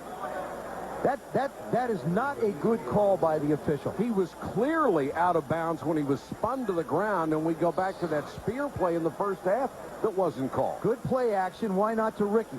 Lucas does a nice job of getting it out. Now, there's no question he's out of bounds, and then he's thrown to the ground. I don't know what the officials want to do. From an inconsistent standpoint, it doesn't make sense. First down at the 41. Lucas drops the throw. Williams in the flat. Mo Lewis got a piece of him and got him out of bounds. You know, I just said get him to the outside and let him work a little bit in space. Listen, Mo Lewis just realized how much speed that Ricky Williams has. When he's out here, watch this, folks. Here's a flip. That ball was touched, and look at him run by Mo Lewis. Yeah, 21 catches coming in and 1 touchdown. And Ricky is a complete back. He could play on all 3 downs, except you don't want to wear him out. 2nd and 2. Lee's in trying to get some yardage. During this 2-game losing streak, we asked Ricky Williams about the team slacking up a little bit. He said he's not throwing in the towel. To our credit, we started off hot. I think now we're struggling a little bit, and that just means that we're going to pick it up at the end and finish strong. And I think that's a big reason they brought me in here. I think, you know, the trend in the past has been the Dolphins start strong and then kind of fade, and I think I'm here to make sure that we have a, you know, resurgence in latter part of the season. He is a very quiet-spoken, bright young man. And he is a heck of a running back. Lucas, naked bootleg, throws. Chambers! Out of bounds. They said he was juggling it. Again. What a throw, what a catch. Look, Chambers is running to the sidelines. He feels like he caught it. So what he's trying to do is signal to Dave Wannstedt, I made the catch. This is a great throw by Lucas. He is under duress. No. I'll tell you what happened. Well, you know what's really something about this play is this ball was in the air 3/4 of the way there. Now here's another deal. Does it hit the ground? Yes, but does he have control? But does he have control? Yes, he does. Now, it's the same thing as before, Paul. Wait a minute. Let me just say one thing. You talk about 2 feet have to be in bounds? Yes. They were not. Okay. His hips are out of bounds when he comes down with the football. And his feet don't touch the ground. His feet don't touch the ground. That's a song. What a catch, though. Oh, Miami is challenging the ruling on the field that the pass was incomplete. We'll review the play. But what Chambers did on this thing, this ball was in the air 3/4 of the time. Here it comes, and here's Chambers making the play. Look at here. Look at what hits the ground. He's out of bounds, and then his legs come down. Looked like the upper part of his body and maybe even the ball came down on the sideline. I thought it came. I think the ball comes down inbound. Watch this. All right, there's the side judge. You see that SJ? His right elbow and the ball hit the ground before he goes out of bounds. I think it should be a catch. But his left arm's out of bounds, Joe. But the right one hits first. The right elbow and the ball hit the ground first. So you think it's a catch? I don't think it's a catch. Well, it looked on that replay to me like both arms came down together, one in and one out, which means he would be out. You know what? We can look at it another time. Yes, I think it's very easy. Yes, we can. We got. And you can vote if you want. Log on to ESPN.com or NFL.com and click on the ETV logo. Watch the elbows. Watch the right elbow. And I think the other angle is a better angle. The right one hits, and then the left one hits. I think you're right. Now watch the other angle. This is the one I think is the telling one. And if you stop it, right when the right elbow hits. Okay. Yeah, but can I? Don't two feet have to come down? No. One elbow, one body part. Any body part. Beside your hand. No two, huh? No two body parts? No. Smart. Okay. It's like 1 foot in is okay? Chris Chambers was... He didn't get any feet in. Other body parts. Now, Dave Wannstedt has had one overturned before. Lost a touchdown to Chambers, and then Chambers makes another sensational catch. So what gets lost in that particular play is the job that Ray Lucas did. Yes. Getting this ball off. I feel like the right elbow hits the ground before the left, and then it should be a completion. Who knows? But it was called incomplete on the field, so it is going to be very tough to overturn this. Has to be conclusive. And like I said, to me, if it's the elbow in the ball inbounds, then it should be reversed and should be a completion. Oh, Swami, what do you call it? I think he's staying neutral. Well, yeah. You got the old head shake. You can't shake your head on television. Sure you can. Don't you hear it? After reviewing the play, the player did catch the ball, got his right elbow down, inbounds, did not bobble the ball. Therefore, there is a catch on the sideline. Great job, Joseph. I think it's a great job by our camera guys to be able to give us the angle and give the officials the great angle to be able to evaluate the play correctly and make the determination. And there's the one that worked out for Dave Wannstedt. This is an excellent job by Chris Chambers. He knows how he made the mistake the last time, and you see how he presses it against his body to make sure it doesn't bobble. The amazing part about this whole play is Lucas getting the ball off, as you pointed out. But this ball was in the air for 3/4 of the time before Chambers even made the turn. And this is what happened the last time when Ray Lucas thought he had a touchdown pass to Chris Chambers.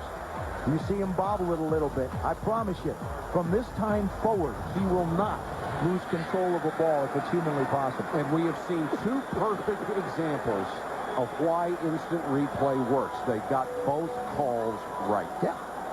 The officials did a good job of calling it on the field and then had an opportunity to evaluate. Now, the delay here, they're checking for the spot of the ball because they had ruled it incomplete. Once you rule it incomplete, you run away from that spot, nobody marks it, and it goes back to the original line of scrimmage. And it's a first down at the 16-yard line. I remember talking to Ricky Williams about the fact that Norv Turner has stressed early in the game, the first drive of the game, the first drive of the second half. These are when you want to score. This is what they've been missing without Jay Fiedler.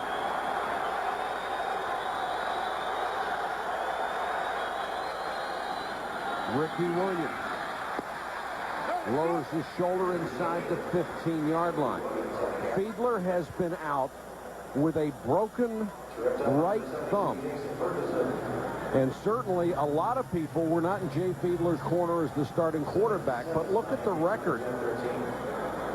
And they certainly realize his value now, even if they didn't before. And you don't think his stomach's churning? Well, He's playing every single play. I talked to him before the game, and he feels like hopefully 3 weeks he'll be back.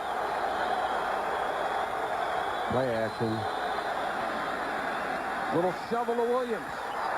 Ricky Williams inside the 5 to the 3. It's another first down. Well, I tell you what, you just got to love what Rob Conrad does. He doesn't touch the ball that much, but when he has to block, he does a great job. He doesn't put his man on the ground, but what he does do is get in the way. Number 44 on the right-hand side of your screen. Watch this. Boom. Just kick the linebacker out. There's the play. It's nothing more than a sweep, right? Let the fullback get out front. You've got Ricky in space, like you talked about, Paul, and you got the big guy out front escorting him. Let him run. First and goal out of the I. Williams dragged down at the 1. Jason Ferguson with a saving tackle.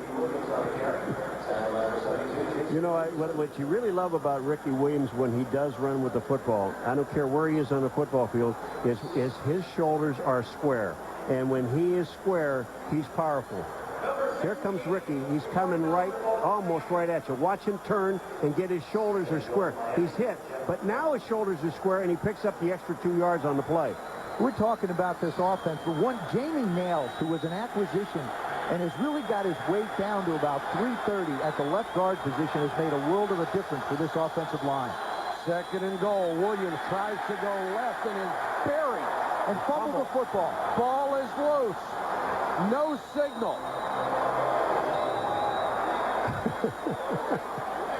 You know what's amazing, Joe? The hand signals from Miami are, first of all, no, he was down. Then the other one is, no, we got it back. And the Jets are saying, no, we got the ball.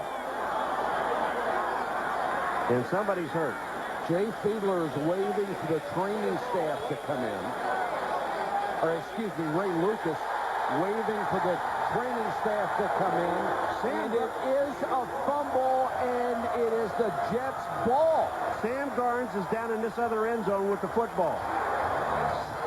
Garnes is standing down here, and he thinks he's got it. There comes Ricky Williams. Ricky never has total possession of the ball. Now, I think his knee might be on the ground before the ball comes out. I think his knee is on the ground before the ball comes out. And I think that's what Ricky is trying to explain to Dave Wannstedt. Watch this. Now, he still has possession. If we can stop it, right when his knee hits the ground, that knee is on the ground. He still has the football. Now the ball comes out. Boy, there's another close one. And if I'm Dave Wannstedt, here comes my red flag again. Find that red hanky. Well, I'll tell you what they won't do is because this ball is, I mean, that shot there, the ball is coming out. It is coming out. The question is they rolled fumble. Miami is challenging the ruling on the field that the runner fumbled the football. We'll review the play. There may be a key on this. When you see Williams running the ball, he's got his hand under it. Then when he flashes by a defensive player in the next part, his hand isn't under it anymore. All right, here's Ricky going down now. His knee is on the ground, but the ball is coming out. Boy, I tell you, you talk about close. Remember now, they called this a fumble. And it's his right knee is the one you have to look at. Now, if we can see the original angle, watch the bottom of his hand. It's under the ball, right there. He has it with two hands. Now, I believe his knee is on the ground right now. The problem that Larry Nemmers is going to have, if there is a problem, and we'll hear him explain it, is it has to be conclusive. Now, the call on the field was that it was a fumble. It looks to me like the ball is being blocked by a defender, so you can't quite tell. That could be the only fly in the ointment for the Dolphins. And Ricky was the player who was hurt on that play. That's why they waited for the training staff, but he bounced up pretty quickly after that. Yeah, I think his knee is on the ground, and then the ball comes out.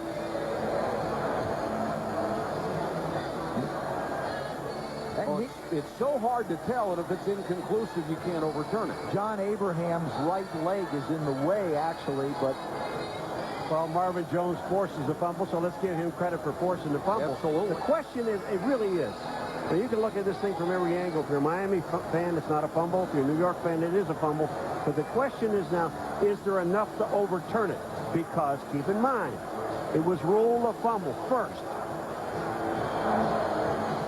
You know what I love about this now? There are no whistles to contend with. Thank goodness. They've done a great job on that. Yeah, they have. The officials have done a sensational job without the whistle. Because Mike Pereira has told these guys at the beginning of the... Be sure before you blow a whistle. Of course, Mike Pereira is the head of officials, and I want to thank him for dinner, by the way. Yeah, that was good, wasn't it? Well, he's got his officials. Larry Nemmers earning his keep tonight. Here we go. Overturned 69%. Well... After reviewing the play, there was no conclusive evidence that the runner's knee was down before the ball came out. Therefore, the ruling on the field stands. It'll be 1st and 10 for the Jets. Miami is charged with their first timeout. And you have to take your hat off to Larry Nemmers. Looking back on this, he looks like he has made the correct call on all three of those very close plays. Well, John Abraham's legs were in the way, blocking the view, so that Larry Nemmers could not determine that his knee was on the ground. And if there's another close play, Miami is out of challenges. They have used them. I'll tell you what, again, that's that thing. It's got to be conclusive, and it wasn't. I like it, the fact that they didn't overturn that. Huge play. Curtis Martin trying to get them some breathing room. You don't think this is a big game? Let us give you a shot of the tunnel. Jim Fossil, Michael Strahan, and Dan Marino. Congratulations. To watch. And looks like Jim Fossil came right from the airport after their big win today up in Minnesota. And Dan Marino, he's just hanging out. And every time Dan Marino looks out there and sees Ricky Williams, don't you know he's thinking, where were you all my career? And he's looking at Ray Lucas and going, I wonder. 2nd and 8. Martin again. Wedges it out just past the 5. Agunlier makes the tackle. And the turnover differential, 5 wins plus 11, 3 losses, minus 14. More than ever this year in the NFL, turnovers have determined the outcome. But more than ever for one football team. The Miami Dolphins have turned the ball over 37 times, and other teams have turned it over once. Dolphin defense trying to hold here on 3rd and 6. Couple of guys late getting on the field. Pennington out in the flat. Anthony Beck. And about a yard shy of a first down, Derek Rogers with a heck of a tackle. I'll tell you what, the Miami Dolphins weren't even ready. They had no idea where to line up. They ended up with 3 linebackers on the field. I don't think that's what they really wanted. This is not going to be a first down. They've got to get the ball to the 12-yard line in order for it to be a first down, or at 11.5. But the thing about it is, you talk about confusion on a 3rd and long. Not on the defense is this good. Do you think it's short? It's short. Come on. And That's it is. easy. That was easy. You could see that. Well, no, you couldn't. Yeah, I've seen you try to look at stuff. You can't. You can't. You hold it up in the darkness. So a big stand by the Dolphin defense. Does Marino have any eligibility left?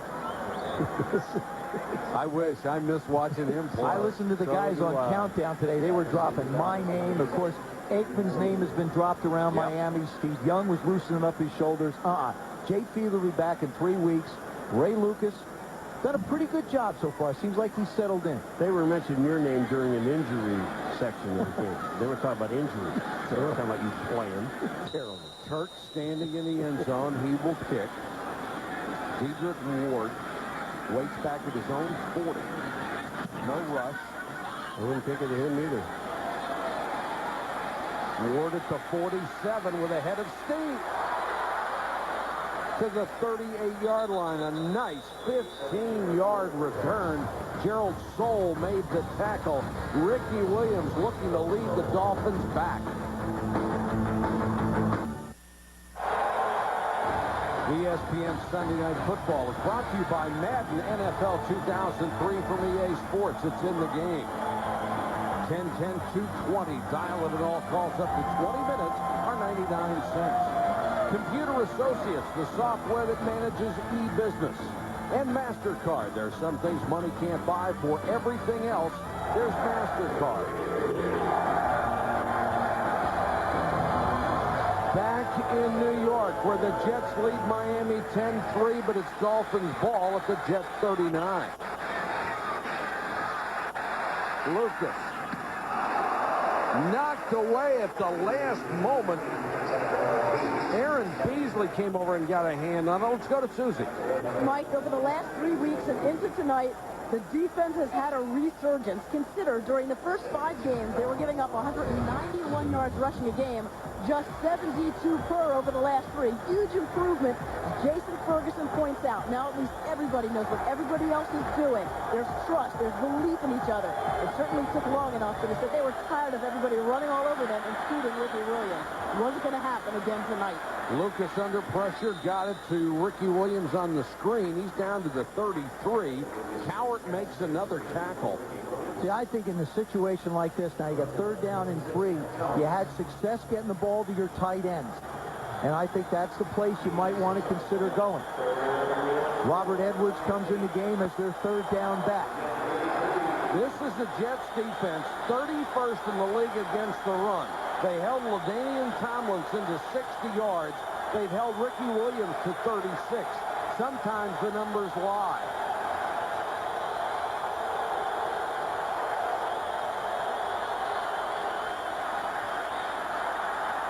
Lucas underneath. They've got the first down. McKnight to the 10 to the 6. A 26-yard gain. Darling made the tackle. You know how much confidence this gives Ray Lucas. Here they are in a 3rd down and 4 situation, and they go empty backfield with this guy, so you know he's going to be throwing the ball, and he stands in there and makes the throw to McKnight. I mean, that's neat. And James McKnight is the guy filling in for Chris Carter. He's been on the roster. He put the ball on the ground a few times, lost a little bit of confidence of the coach, but he's been forced into play. Came up with a big one there. Been in the league 9 years. They got him from Dallas a year ago for his speed. Another 1st and goal for Miami. Last time down here, they fumbled. Williams ganged up on again at the 4. Ferguson led the charge from his defensive tackle spot. I just have to believe this play has got to be play action of some sorts. Norv Turner, the offensive coordinator, can't line up and try and pound Ricky up inside. They're not going to score, I don't think, trying to pound it up inside. Run a little play action, let the defense come in. And then if you need to, bring somebody across the formation like Chris Chambers had the opportunity for the touchdown last time. 2nd and goal. Lucas straight back. Straight to Conrad. Touchdown. Conrad was wide open, and Lucas put it on the money. Well, Sam Garnes, number 42, was trying to cover him, and he had the fullback come out. They went one-on-one with Conrad. And Conrad, not only is he an outstanding blocker, but he's got some great hands. And it's kind of nice to see them go to this guy. Watch this. That's his 3rd touchdown. He comes from the right of your screen. Good job by Lucas hanging in. Rob Conrad picking up another TD. His career has been revived under Norv Turner when Chan Gailey was the offensive coordinator. Chan rarely went to the fullback in any circumstances, and Conrad was pretty much invisible for a few years.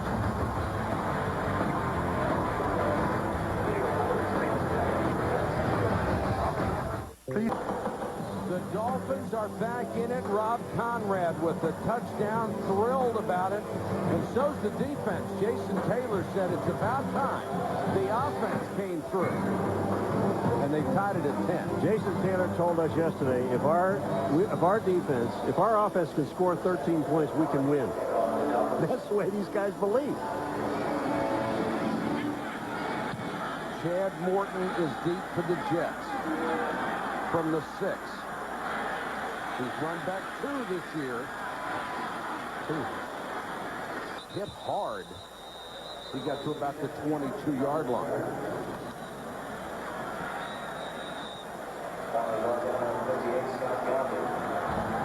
Got a timeout in a 10-10 tie. Now it's up to Chad Pennington again.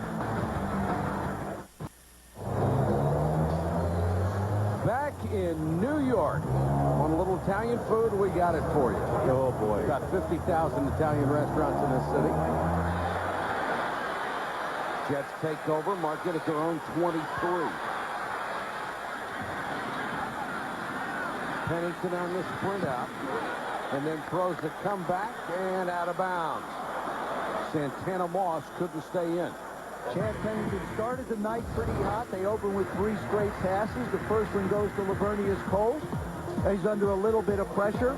Now here comes a lot more pressure. This is one of the things I like about him. He keeps his head up, keeps the play working, and then picks up the yards he can. When he gets an opportunity to throw the football, he throws it very accurately. But we've talked about the fact that he hasn't played against corners like this. Just 80 yards.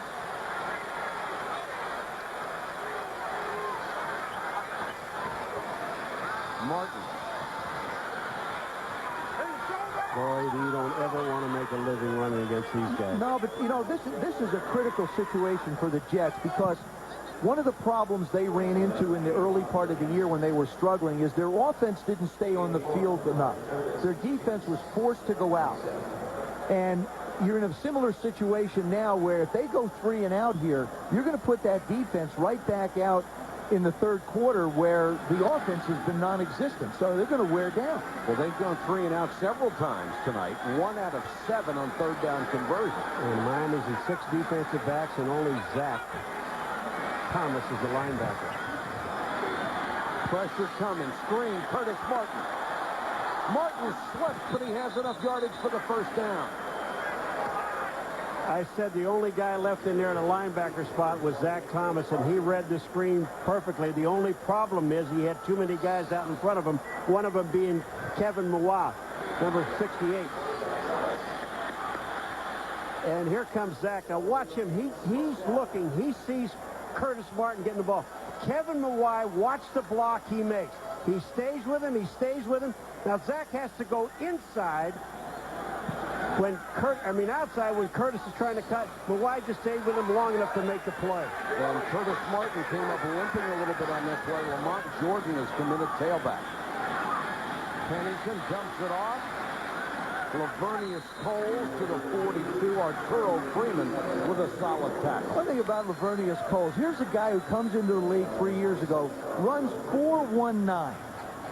And then Mo Risen, the wide receiver coach, got with him and said, you know, you run 4.19, but on the football field, you're just not that fast. So they spent this entire offseason working on lengthening his stride a little bit so that he becomes football fast. And he's proven it. He's ran by Surtain before. 2nd and 3 for the Jets. Jordan spins out of a tackle and then is creamed as he got to the 45. May have the first down anyway.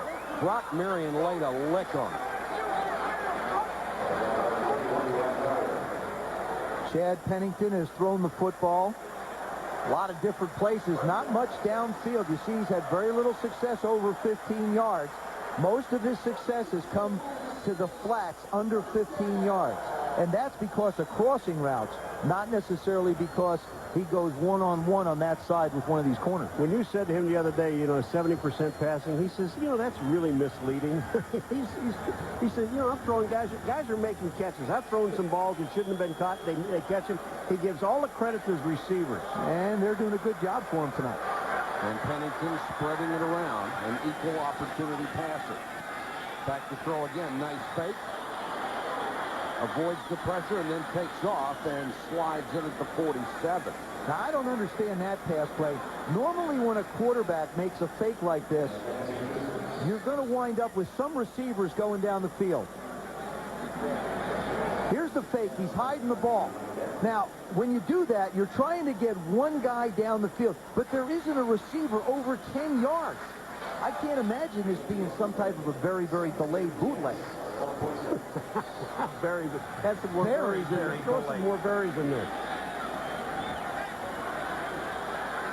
2nd and 8 for the Jets in a tie ball game. Only 1:23 to go in the 3rd quarter. Jordan, Zach Thomas is there along with Derek Rogers. Zach Thomas loves to play football. Just loves it. Well, just watch him, folks. You don't even have to really talk about him. You talk about someone that can read. Watch Zach Thomas's eyes. Here comes Jordan. See Zach's hidden in behind? Watch who makes the play from the... Here he comes. Oh, that's cheating. Here he comes. I'm going to tell you what. Duck. If you're going to go wide, duck, because he's going to be out there. He's hiding behind Larry Chester. Every day of practice, he comes early. He stays late. He says, I need that edge. Pennington rolling away from pressure. Guns a throw, and it's dropped. It looked like Santana Moss lost his footing as he went to try to make the catch. How about Santana Moss and Santana No Moss?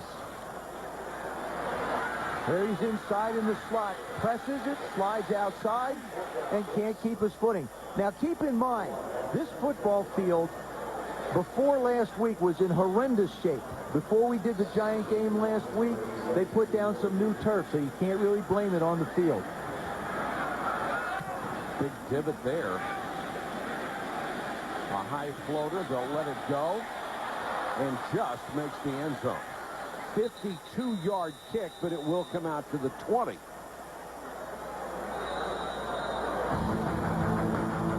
It's a 10-10 tie in the Meadowlands.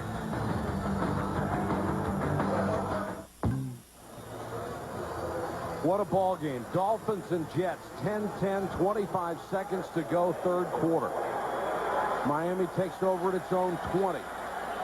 This has been a beauty. Ricky. And with Jason Ferguson offside. Yes, he was. Did you ask me? I did. Yes, he was. I asked everybody. Yes, he was.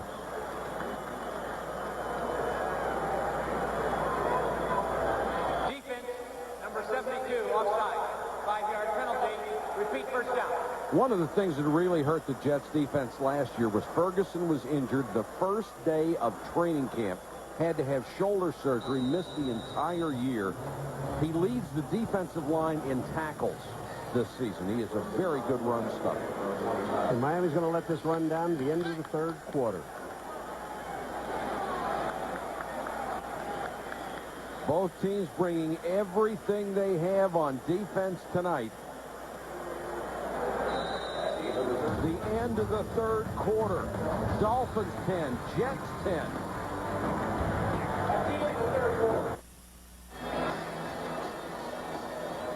The Jets jumped on top with a touchdown in the 1st quarter. It's been a battle since then. And in the 3rd, the Dolphins got their only touchdown of the ball game. They tied it at 10. 15 minutes to go.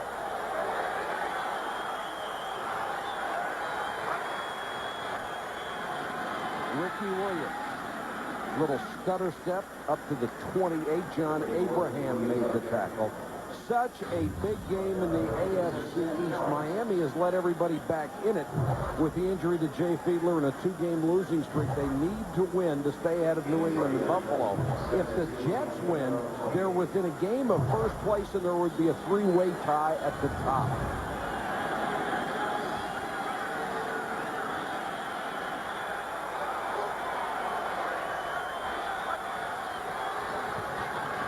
Ricky Williams breaks this one. Williams outside, upended by Aaron Beasley with a tremendous tackle at the 41. In the first game, the 3rd game of the season, which the Dolphins won 30-3, It was 16-3 going into the 9 minutes left in that game.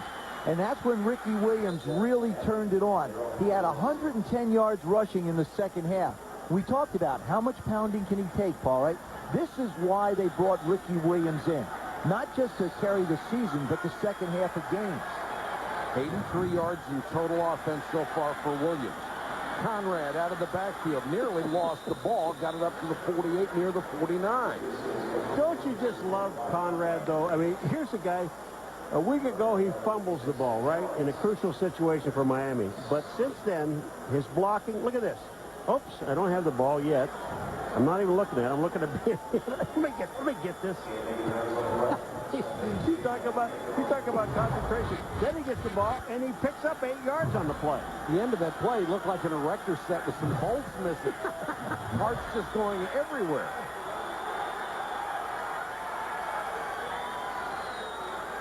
Nice play fake by Lucas. Throws on the run. What a catch! Chambers slips down. He slips on the ground, then gets his head up in time to see the ball coming, and then gets his hands up. This is against Donnie Abraham. Watch out to the left of your screen.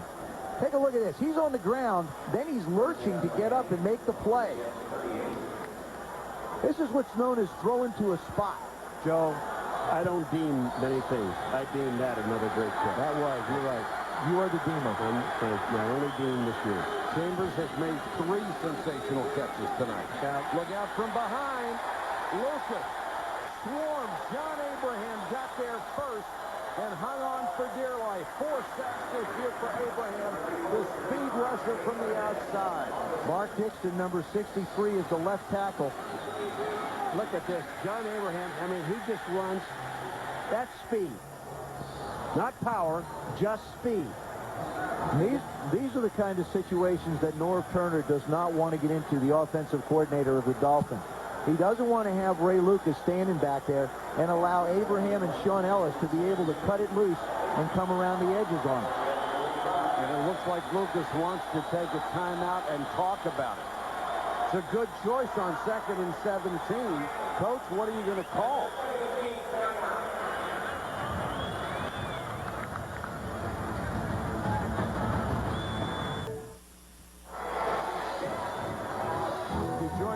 You have missed a great ball game so far. Ray Lucas has passed for nearly 200 yards, has a touchdown and a fumble in this game. Ricky Williams has run hard and a lot of the time has run very well against a tough defense. 83 yards in total offense. Pennington has been very accurate, although he's thrown for only 95 yards tonight. And Curtis Martin, who has played all year with an injury, has run very hard. He is the leading rusher in the game, 68 yards. Now, in the fourth quarter of a 10-10 tie with all this hitting, it becomes a battle of wills and who wants it the most. Well, the New York Jets have 10 points. 7 of them came off a fumble on a 6-yard run after that. Well, you have to remember, last time we saw the Miami Dolphins on primetime Sunday night television, Olindo Mare wound up bailing them out with a field goal that responded to a Jason Elam field goal. You wonder if this game's going to wind up the same way. 2nd and 17, and Edwards with quite a catch. Had to spin and grab it. The young man who was 15 minutes away from having one of his legs amputated when he was hurt playing on the sand in Hawaii.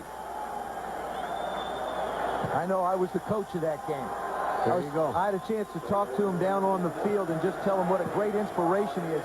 Here's a guy who, to try and get his strength back, wound up pushing an SUV just to get the strength back in his legs. Of course, his younger brother got hurt, separated his shoulder last night at Georgia. It's quite a football family, and it's great to see Robert out being the third down back for this football team. He's one of the great feel-good stories in the NFL. 3rd and 9. This place is crazy here. Lucas takes off, and Abraham hit him. The ball came loose. It looked like the Dolphins got it back. Abraham and Mo Lewis sandwiched it. And they did this with a 3-man rush. Jamie Nails saves the day for the Miami Dolphins. Number 66 is the left guard. Ray Lucas doesn't like what he sees. He takes off. But look at the hustle. Look at the hustle. That's not an offensive lineman just standing around looking at the scenery. I blocked my guy.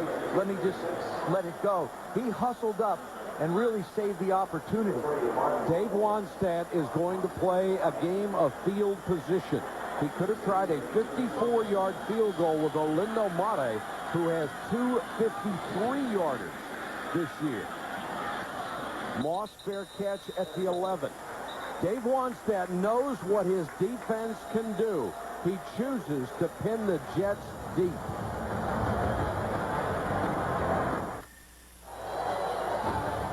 ESPN Sunday Night Football is brought to you by Saturn, makers of the View, redesigned L Series in the all-new Ion.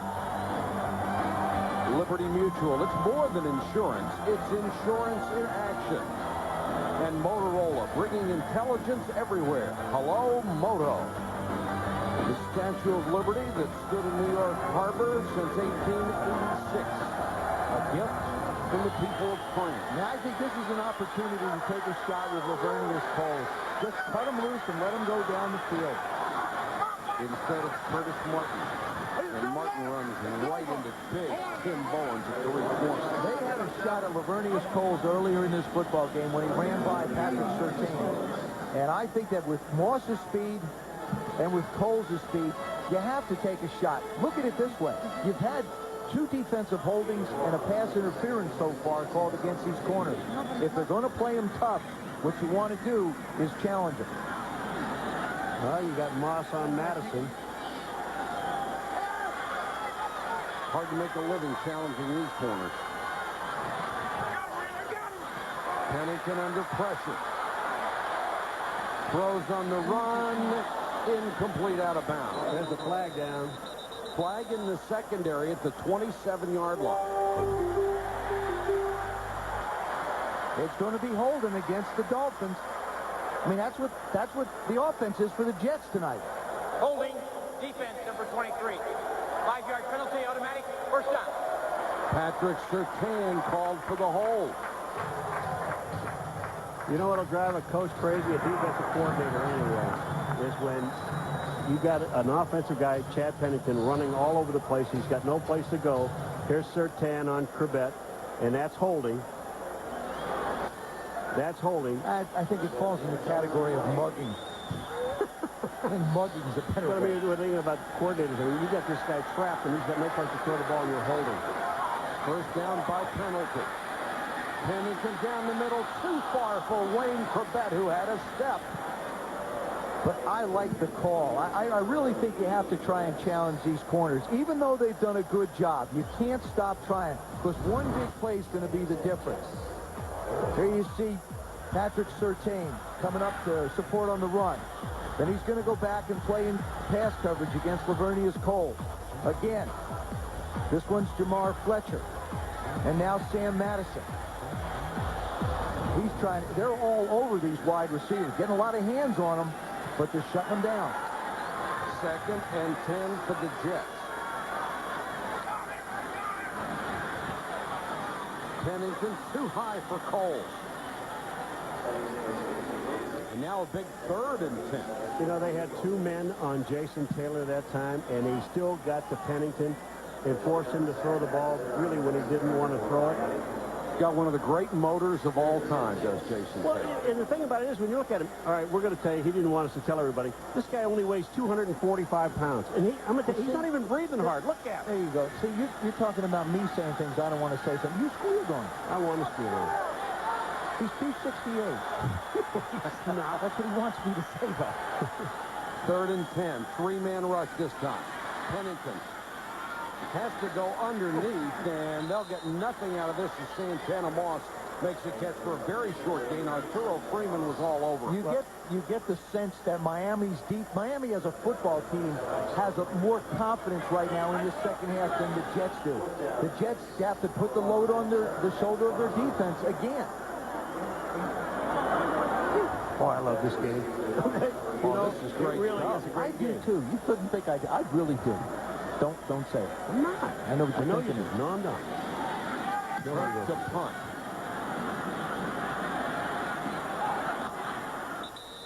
and the fair catch made at the 32. 44-yard kick. There's a flag down, however, back at the line of scrimmage. They'll make him kick this again, I think. It's an eligible man downfield. Why not? I mean, you're at the 32-yard line. Make him kick it again.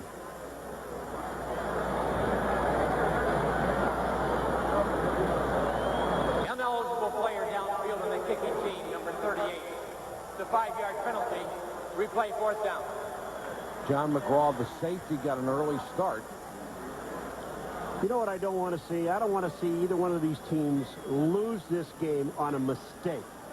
If it's a good football play, then, you can enjoy it.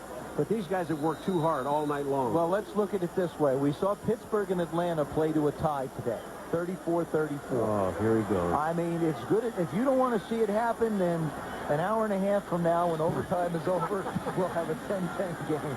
A low line drive kick this time, a chance for Ward. But great coverage by the Jets. Stoll is the first man down to make the top on special teams.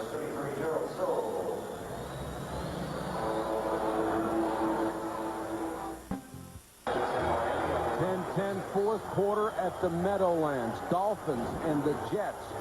Both quarterbacks have played well tonight. Lucas, 75%, nearly 200 yards and a touchdown. Pennington, 13 out of 22, came in leading the NFL in completion percentage, but he's only thrown for 100 yards tonight. Dolphins, great field position. They start from their own 46. Lucas to throw, under pressure, almost picked by Marvin Jones. The middle linebacker had a shot, couldn't keep his feet under it. Ray Lucas has probably been more lucky tonight than anything. He's had the ball come out of his hand funny. This one gets batted, and Marvin Jones basically just overruns it. It gets knocked away by Sam Coward, it looks like, again, making the play, and just can't quite get to it. Sam Coward is healthy again, and when he is a great, great player. Here comes the pressure. They want a screen. Williams ran through a tackle of Marvin Jones. Ray Lucas, when he played for the Jets, was 6-3 as the starter in '99. Then they drafted Chad Pennington, which forced him out. We asked Lucas about it. You play really well. Think you're going to get rewarded, and you don't, but that's the business. I learned another lesson. I learned it the hard way, that you're here today and gone tomorrow, period. What have you done for me lately? That's how this business is. He wants this so badly. 3rd and 3. Under pressure, throws incomplete. James Darling, who had such a huge game against San Diego, the linebacker knocked it away. Two things happened on that play. Lucas did not commit a turnover and give the Jets good field position. The Jets defense shut them down and forced them to punt. Now the Dolphins defense has to again put it on their shoulders. Tries to make the play, just throws it a little too far inside to Randy McMichael. Royals to punt to Moss. Off the side of his foot. And it will die at the 20, and a flag is down. Away from the ball, a lot of contact. Chad Morton was in on it with Robert Baker. And they're calling holding on Chad Morton, number 26. Here it is, Chad Morton. Now look at these two guys are fighting. That's holding. Watch this. You think that's holding? Now watch. Wait a minute. You're not done. Now he throws him on the ground. Look at this. He's still holding him. Well, yeah, let's hold him for a little bit longer. I thought his hand was stuck to him. That was Robert Baker, number 83. He's still holding him after they throw the flag. Paul, this is the kind of mistake that I think you were talking about. It's a situation where you go out, you pin him deep, and now all of a sudden you're going to wind up further back. You hurt yourself. The pressure is on. Ray Lucas couldn't move the ball in his last possession. Now Chad Pennington gets another shot with 7:26 to go in the game. A lot riding on on this one. This is a place where you have to be careful as a quarterback. You don't have to be conservative. You just have to be smart. This is a place where Pennington should excel. They would have had the ball just outside the 20, but the holding penalty moves it inside the 10. Curtis Martin hit by Zach Thomas, drilled by Zach Thomas. You know what? You know, Zach Thomas, we know he's everywhere, but watch how hard he hits. This is the thing about him. He's in the right position all the time. Watch the smack. Bang. Watch their heads go back. Bang. And then he's going to see the screen and watch him get to the outside. Now, he gets blocked, but look at the hustle of Zach Thomas. I mean, it's amazing. Can I do that? Bang. Oh, man. Got it. A fifth-round draft choice in '96. They said he was too small, he was too slow. Cole! Wide open and a perfect strike across midfield. 42 yards. He tried to do it to Wayne Corbett on the last series, but I just don't think anybody on the field can stay with Lavernius Cole. He's just that fast. Here's the play action. It's the same situation they had before when, he goes right by Brock Marion and Patrick Surtain. That's the same situation they had earlier when Chad Pennington underthrew him. First 22 passes tonight got the Jets 100 yards. That one got them 42. Lamont Jordan is in as the back. Pennington throws out in the flat. Santana Moss. First down and more. See, what the Jets are doing now is they're saying, okay, we're not going to try and just run moves on your corners. We respect them. What we're going to do is we're just going to flat go out and run up the field. Now, once we can hit a big one, we anticipate you being a little more gun-shy, Jim Bates, the defensive coordinator of the Dolphins, and we'll come up underneath. That 44-yard pass completion was only the second play over 40 yards in 2 years for the Jets offense. Jordan on the draw. And the first one was actually a 40-yarder to Lavernius Cole from Testaverde. Well, clock becoming a factor now, Paul. 5:25 left. Yeah, and for all those people out there that want to stay up all night long and thinking about a tie, there's only been ever done once. Actually, there's never been two ties in the same week since they started this in 1974. So the chances of having a tie are diminishing as the Jets move down the field, Paul. I think if it's never been done before, it's a very good chance. They are at the outer edge of John Hall's field goal range right now. Richie Anderson, number 20, is a guy that you just got to keep an eye on. Pennington to Anderson. Oh, the psychic analyst strikes again. I've known Paul Hackett for almost 20 years now.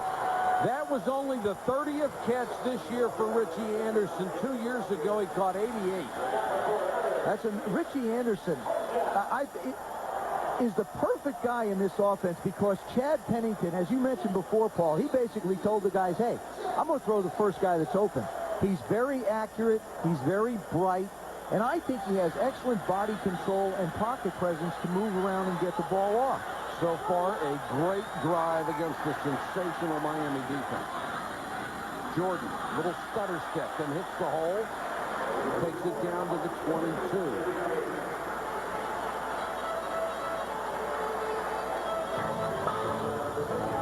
Monday Night Countdown at 7:30 Eastern on ESPN. The best place to get ready for Monday Night Football. Then on ABC at 9. It is the Monday night game. Rich Gannon and the Raiders against Rod Smith and the Broncos.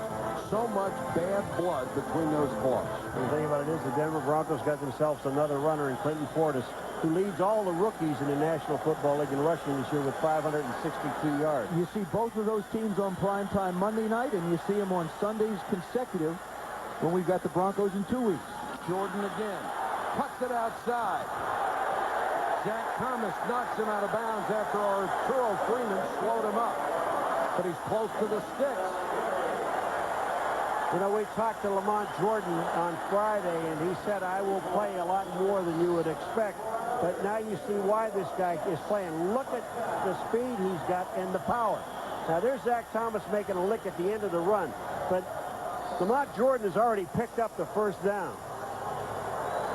And now this is where you start using the clock a little bit. Now, as a quarterback, take your time, Chad Pennington. This is one of those maturation processes. Keep an eye on that 40-second clock. You've got 15, 14, 13. You're in no hurry. Jordan again. Picking his way this time inside the 15. And pushing and shoving after the play. I'll tell you something. The Miami Dolphins, this game is huge for them. They have played fairly well in this football game. Dave Wannstedt knows how big this is.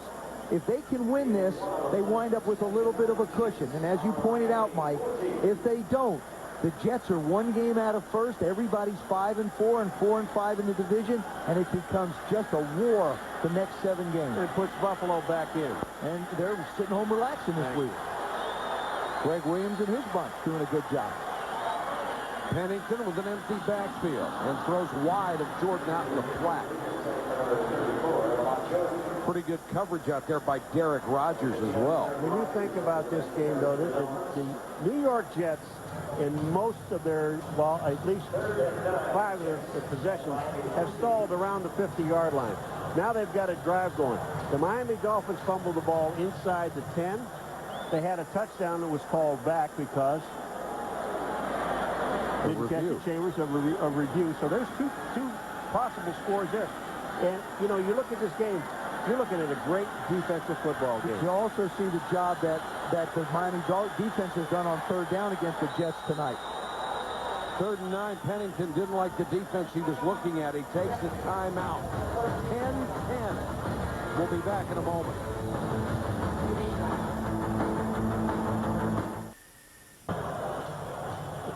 Only 2:35 left. Dolphins and the Jets locked at 10. Huge 3rd down for New York. They're at the 14-yard line. The pressure is on. The Dolphin offense has showed up in a tough game. They put the load on their defense, and one big play has given them an opportunity to get the Jets in position. Pennington to Jordan. Jordan to the 8. That's going to be well short of a 1st down, and will set up a field goal try. And the Dolphins have used their final timeout. Remember, they lost one on a challenge. They used another one inexplicably on after a sack in a 2nd and 17 situation. You know, Mike, I was watching Zach Thomas because he came to the sideline and he's telling everybody what to do. And then all of a sudden he comes in on that play and he's directing traffic at the line of scrimmage. And what do? They come across the middle and they throw the ball, and here he is to make the tackle. This guy has been everywhere tonight. Just a wonderful, wonderful player who has such an incredible love for the game. Now we've got a situation, 4th down. Is there any doubt they go for the field goal? And then Miami would have a little more than 2 minutes with no timeouts, but that's plenty of time. But they have the 2-minute warning. That's the good thing. Figure they kick the field goal, takes 5 seconds. Then you got the kickoff, so you're looking at the Dolphins having at least one play before the 2-minute warning with 2 full minutes to go. Now, the key is, will the Jets decide to play the prevent defense, which doesn't prevent you from winning, or will they continue to try and bring pressure on Ray Lucas? This is a game where Ray Lucas can gain a lot of confidence with his football team. First things first, John Hall has to convert from 27 and does. The 2nd field goal of the night, and the Jets have taken a 13-10 lead. Miami's biggest weapon, Olindo Mate, is one of the great clutch kickers in the league. We saw earlier this year he hit a 53-yarder against Denver to beat them at the gun. Well, this becomes the Brett Favre rule. The Brett Favre rule is in 2 minutes. All you need to do is move the chains. Keep the chains moving. And I don't care if you don't have anything. Wait a minute. You used the whole time up the last time. It's still my turn. No, let me just, that's what I feel. You've got to move the chains. The middle of the field is going to be open, and you have plenty of time to use it. The only thing, I agree with you. The only thing is, the one problem you have is you don't have timeouts. And therefore, you're going to have to use the sidelines a little bit, and on a couple plays, get a little bit more than the Brett Favre rule would allow. All right, let's check in with Susie. What do you have? Well, Mike, talk about poise under pressure. Chad Pennington in only his 5th start. First, he He gets this thing going deep to his go-to guy, Lavernius Cole. Then the out to Santana Moss. Pennington 4 of 5 on this drive for 67 yards, and he's got his Jets up 13-10. 2:17 left to go in the game. Pennington's numbers 167 yards, and that was a critical drive. And the other thing is he hasn't made any mistakes. I think that's a very critical part of it. Jets special teams have been excellent. Mike Westhoff, the special teams coach, who used to be the special teams coach for the Dolphins, let go a couple of years ago. Travis Minor from the 14. Spun down as he reaches the 33. Gerald Soule makes the tackle. When he was with the Jets, Ray Lucas had 3 game-winning drives. He was 6-3 as a starter when Testaverde was hurt in '99. That's pretty good. You're talking about a third of the games that you played in with the Jets. You brought him back in the fourth quarter. And I think the way he's played tonight, he has the confidence to be able to do that. And what a better position to be in, huh? You're home.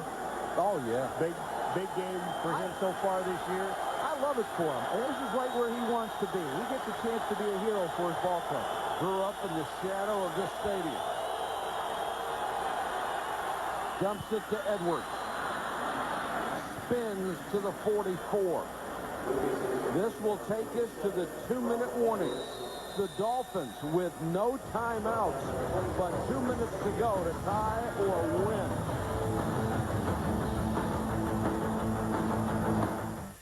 That big buck sitting there in the darkness right now. Well, look at all the lighting they get. That costs a lot. For the Dolphins, the place that they're going to have to wind up going to get some light out of this train is in the middle of the football field. I think they're going to have to do it with both Robert Edwards, Rob Conrad, and Randy McMichael, their tight end. Remember the catch he made against Denver? With just reaching back to give Olindo Mare the opportunity to be able to kick the field goal. I'm also looking at Chambers because if anybody can catch it, he can. I don't like the matchup of Donnie Abraham on Chambers.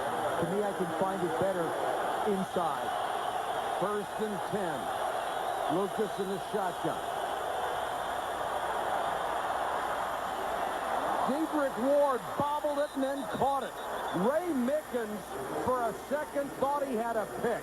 What a beautiful, you talk about a great catch. One-handed catch by Ward. Look at this play. Watch his right hand. Bink, bink. Man, is that neat. And talking to Ray Lucas last night, he said his one guy he feels comfortable with doesn't start, and that's Dedrick Ward. They're both former Jets.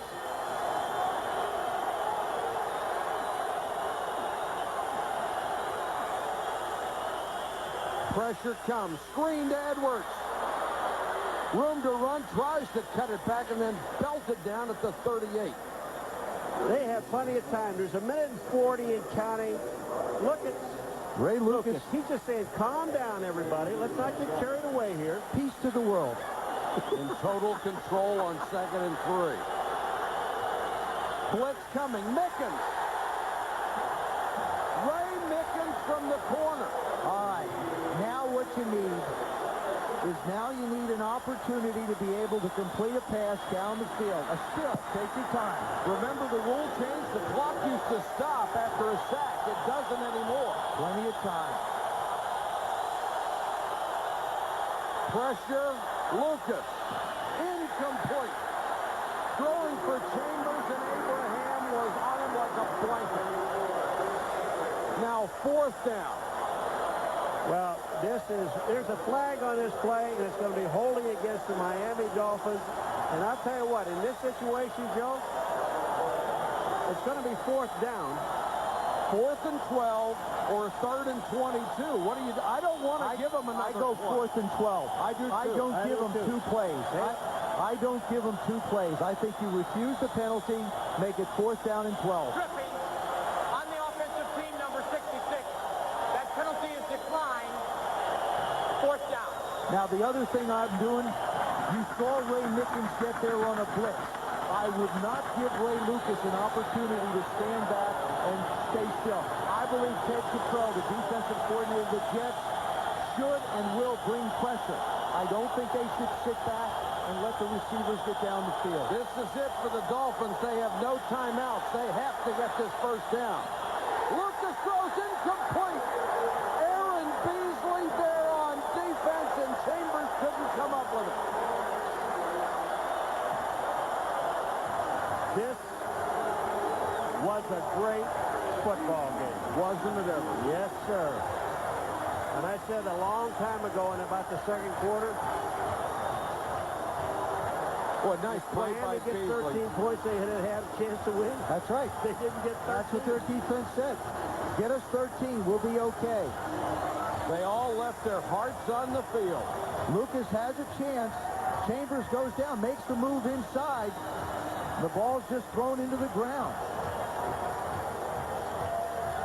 For the New York Jets, back-to-back wins over San Diego and now Miami. Two of the elite teams and a broken-hearted Ray Lucas, whose homecoming has been spoiled. And the fans come to their feet to cheer J-E-T-S Jets. And for the Dolphins, it was a case of missed opportunities. Ricky Williams' fumble on the 3. Chris Chambers had an opportunity with a touchdown. Just bounced away. And for Dave Wannstedt, a 3-game losing streak. There's now a 3-way tie at the top of the AFC East, and the Jets are only a game behind. It's a bitter taste for the Dolphins, but if there's one bit of consolation, they are still in first place in the division.